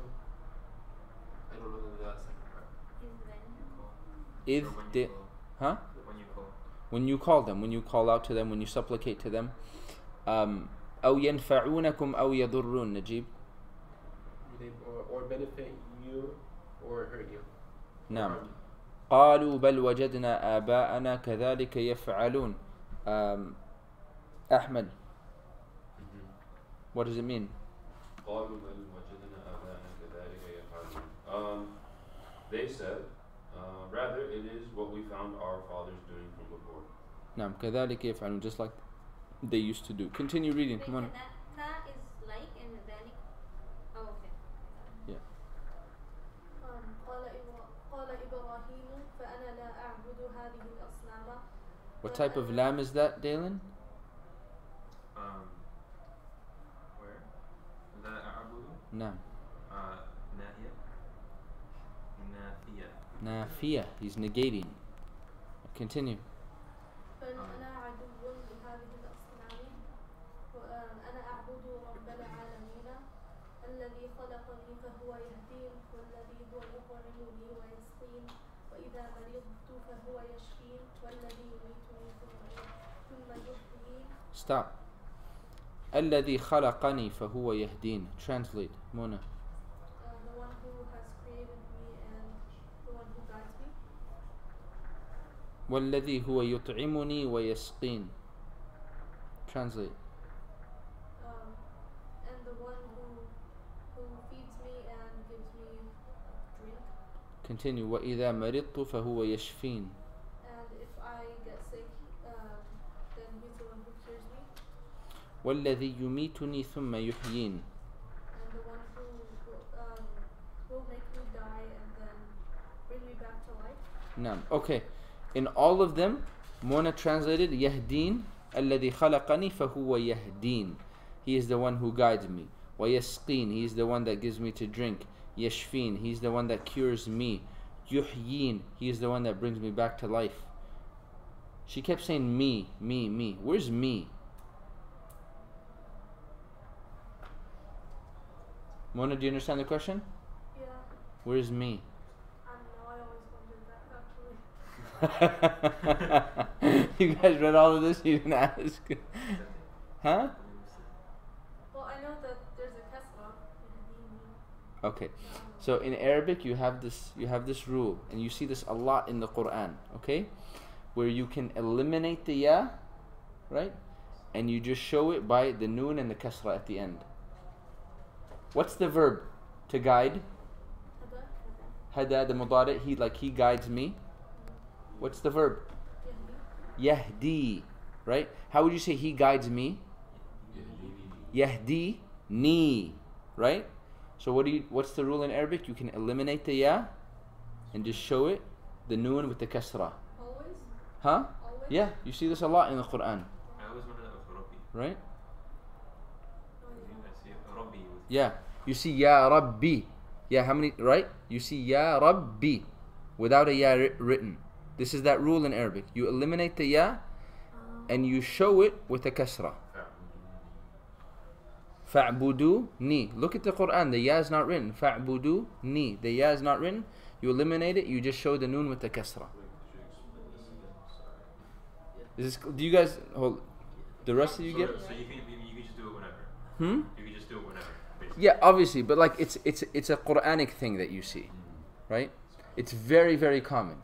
Yahdi, because all of this in my mind, right? When I was learning Arabic, I was like, huh, like I remember same thing. I was like, huh? Yahdini, yasqini, yashfini, right? All of this. But when you even look at the Quran, that ya is not there, right? And it's very. The ya al-mutakallim is not there. But all you see is the noon with the kasra, and that indicates to you that hey, that's what that is. And the other one that one of you brought up, Ya Rabbi. Ya Rabbi, right? As opposed to Ya Rabbi, which you don't hear. You hear? Ya Rabbi. Right? Because essentially what comes after Ya, right? For example, you should say, if it was Ya Muhammadu, right? We talked about this. Ya Muhammadu, Ya Ahmadu, Ya Maryamu, right? If the name is two words, you would say Ya Abdullah. Or if you had the phrase Rabbul Alameen, you would say Ya Rabbal Alameen, Ya Rabb al-Samawati wal-Ard, right? But you see Ya Rabbi, that B, that kasra is there. You don't see the Ya because that kasra is telling you that there's a Ya there. Is there a name for this rule? I don't believe there's a name for it. How about Abi? Huh? Abi. How about abati? La abati is different. Yeah, you can eliminate the ya. Abi, it's not as common. Like ya Abi. Technically you can do it, but it's ya Abi. It's not common. Technically you can do it. Ya Abi, you can do it. Ya Abi. Is it wrong to include the ya? No, it's not. It's not. No. This is just simpler, more concise. Yeah. But you see it applied in the Quran a lot, right? Okay. I lost my place. Muna, you read till the end? وَأَنَّ الْأَصْنَامَ. Okay, read 18. The beginning 18. You didn't read that, right? Go ahead.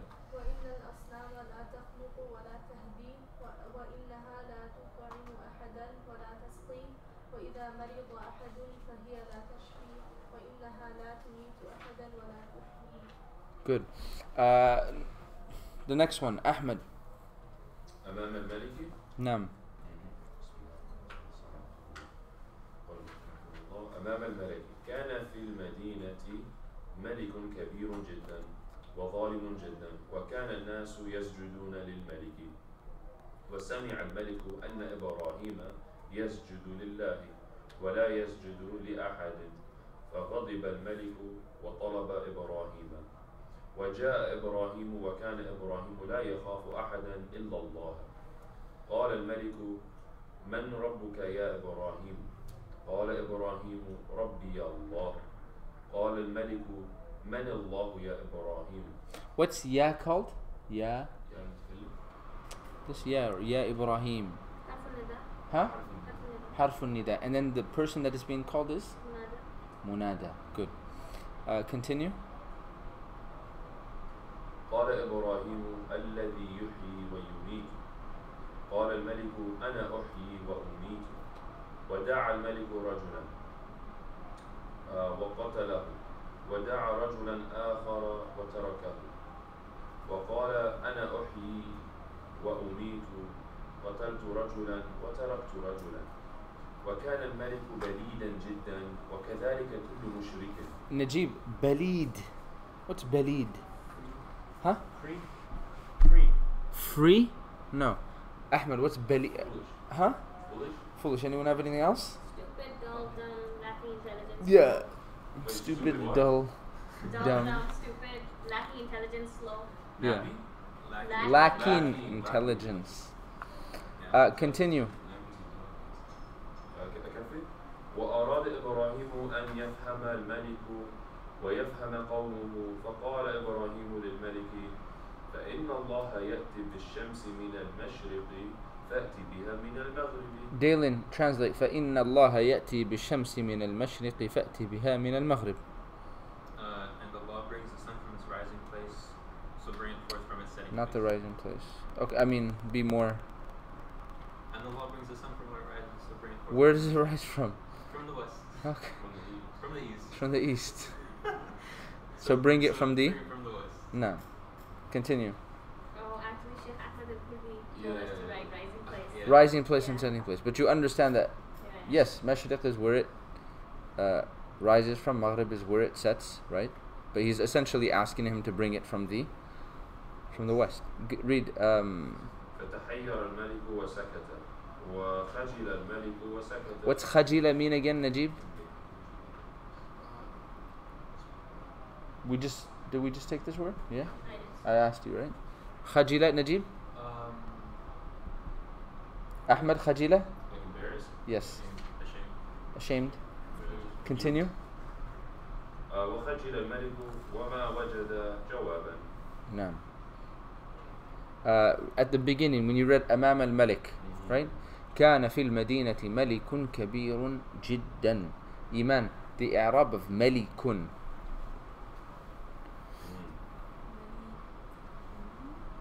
كان في المدينة ملك كبير جدا. The word ملك.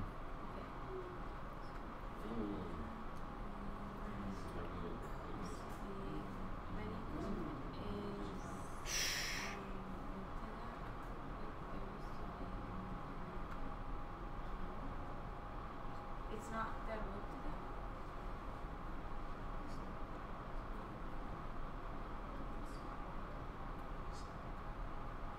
Oh, is it اسم كان, one word. مؤخر. Good. اسم كان مؤخر. Right? اسم كان. No. It is technically, Iman was right when she said if we drop kana, right? Malikun is the mubtada. It's the mubtada muakhar. But when kana enters, it's no longer the mubtada, it becomes the ism of kana muakhar. Who just read? Ahmed? Maryam, da'watul walid. دعوة الوالد وأراد إبراهيم أن يدعو والده أيضا فقال له يا أبت لم تعبد ما لا يسمع ولا يبصر. Right there, so ya abati, right? As opposed to ya abati, right? Yad'uwa, Maryam. Do the Arab of yad'uwa really quickly? First line you read. فعل مضارع مرفوع منصوب بالفتحة. Mansub. So first of all, over here you would say mansubun bi an. The thing that's making it mansub is mansubun bi an wa alamatu nasbihi. Okay. Yad'uwa fi'lun mudari'un mansubun. وعلامة نصبه. Now, what's making it mansub? Marfu is the default state, correct? If it's in other than the marfu state, which is mansub or majzoom, you're going to mention what's the thing that's making it mansub or majzoom. How do we say that? Mansubun bi an. Oh, Bi- بأن. Bi by the harf an. So If it was marfu', then we don't need then you don't need to say it because it's in the default state. you just say Marfu'un. وعلامة رفعه. Right? In this case, you're saying فعل مضارع منصوب ب, like what's making it mansub? It's mansub by, literally be, by an. وعلامة نصبه, and the sign of it being in nasb is fatha. That's it. Okay? Then obviously you'll have the fa'il. Continue. ولم تعبد ما لا ينفع ولا يضر يا أبت لا تعبد الشيطان يا أبت اعبد الرحمن وغضب والد إبراهيم وقال أنا لا لا أضربك نعم. فاتركني ولا تقل شيئا فكان إبراهيم حليما فقال لوالده سلام عليك وقال له أنا أذهب من هنا وأدعو ربي وتأسف إبراهيم جدا وأراد أن يذهب إلى بلد آخر ويعبد ربه ويدعو الناس إلى الله. Okay, stop. Okay, we're going to point out a few things here, so it's going to take 2 or 3 minutes, but this is where we're going to stop reading, so I want you to like kind of, I don't know, somehow mark it. This is where we got to in review, right? This is essentially 1/3, right? You guys said you got to about page 60, correct? This is about 1/3 that we just covered, okay? I know that there's some words you didn't get, but I know that at least you read it, right? A few things. Maryam, you read Ya abati la ta'budi shaytan, correct? La ta'budi shaytan. That lam right there. Mona, what's it called? Lam al-nahiya. Can you do the i'rab of the verb ta'budi shaytan?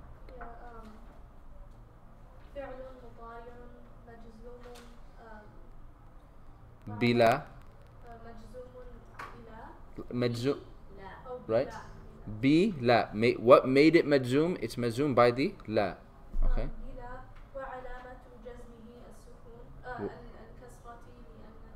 لا وعلامة جزمه. You're right. لا قبله السكون. Where's the sukun?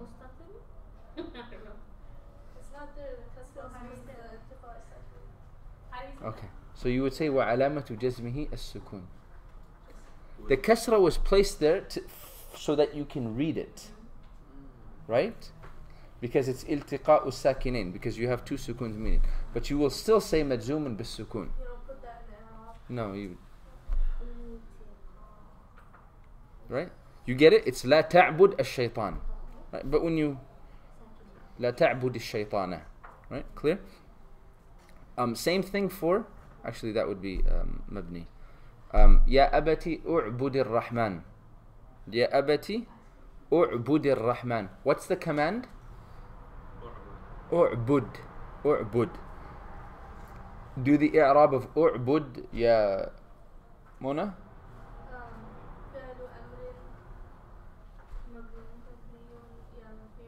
I was hoping she would say مجزوم. That's why I was hoping you wouldn't say anything. Okay. مبني على السكون. The sukun once again is not there for the sake of readability. Right? وغضب والد إبراهيم وقال. So the father of Ibrahim became upset. وقال, and he said, أنا أضربك. أنا أضربك. Hassan. أضربك. I'm going to beat you. The kaf. Can you do the i'rab of ka? ضمير متصل مبني على فتحة في محل is it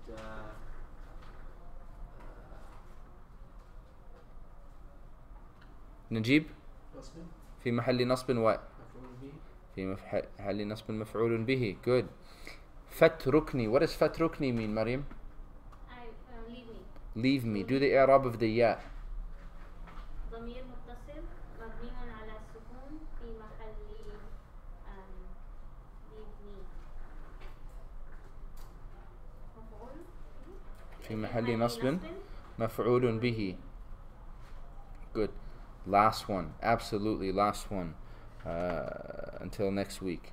وأدعو ربي. So وقال له, he said to his father, أنا أذهب من هنا. I'm going to go from here. وأنا أدعو ربي, and I'm going to, so I can basically call out, supplicate to my Lord, right? Who's going to take this one? Hassan, Rabbi. Okay. Rabbi. Sorry, which line was that? Third to last of what she read. وأدعو ربي. Najib, go. Rabbi is مفعول به. Do the whole word. Rabb. Rabbi without the ya. Rabbi without the ya. مفعول به. منسوب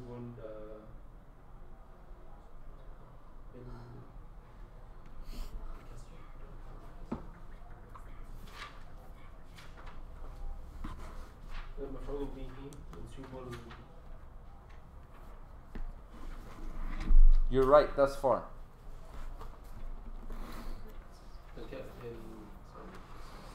Ahmed, give him a lifeline. I don't know.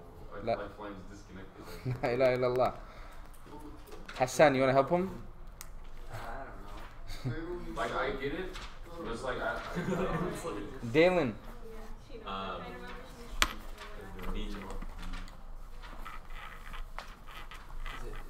Anyone on the guy's side, huh? That will come at the end, yeah. Anyone on the guy's side? No, it's not mabni.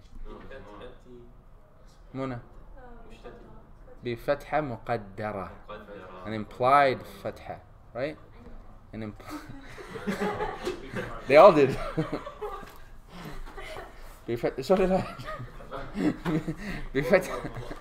بفتحة مقدرة وهو مضاف. Right? Okay. See you next week. Do you guys feel like that helped? Yes. Yes? Yeah. Yes? Okay. وصلي اللهم على نبينا محمد وعلى آله وصحبه وسلم.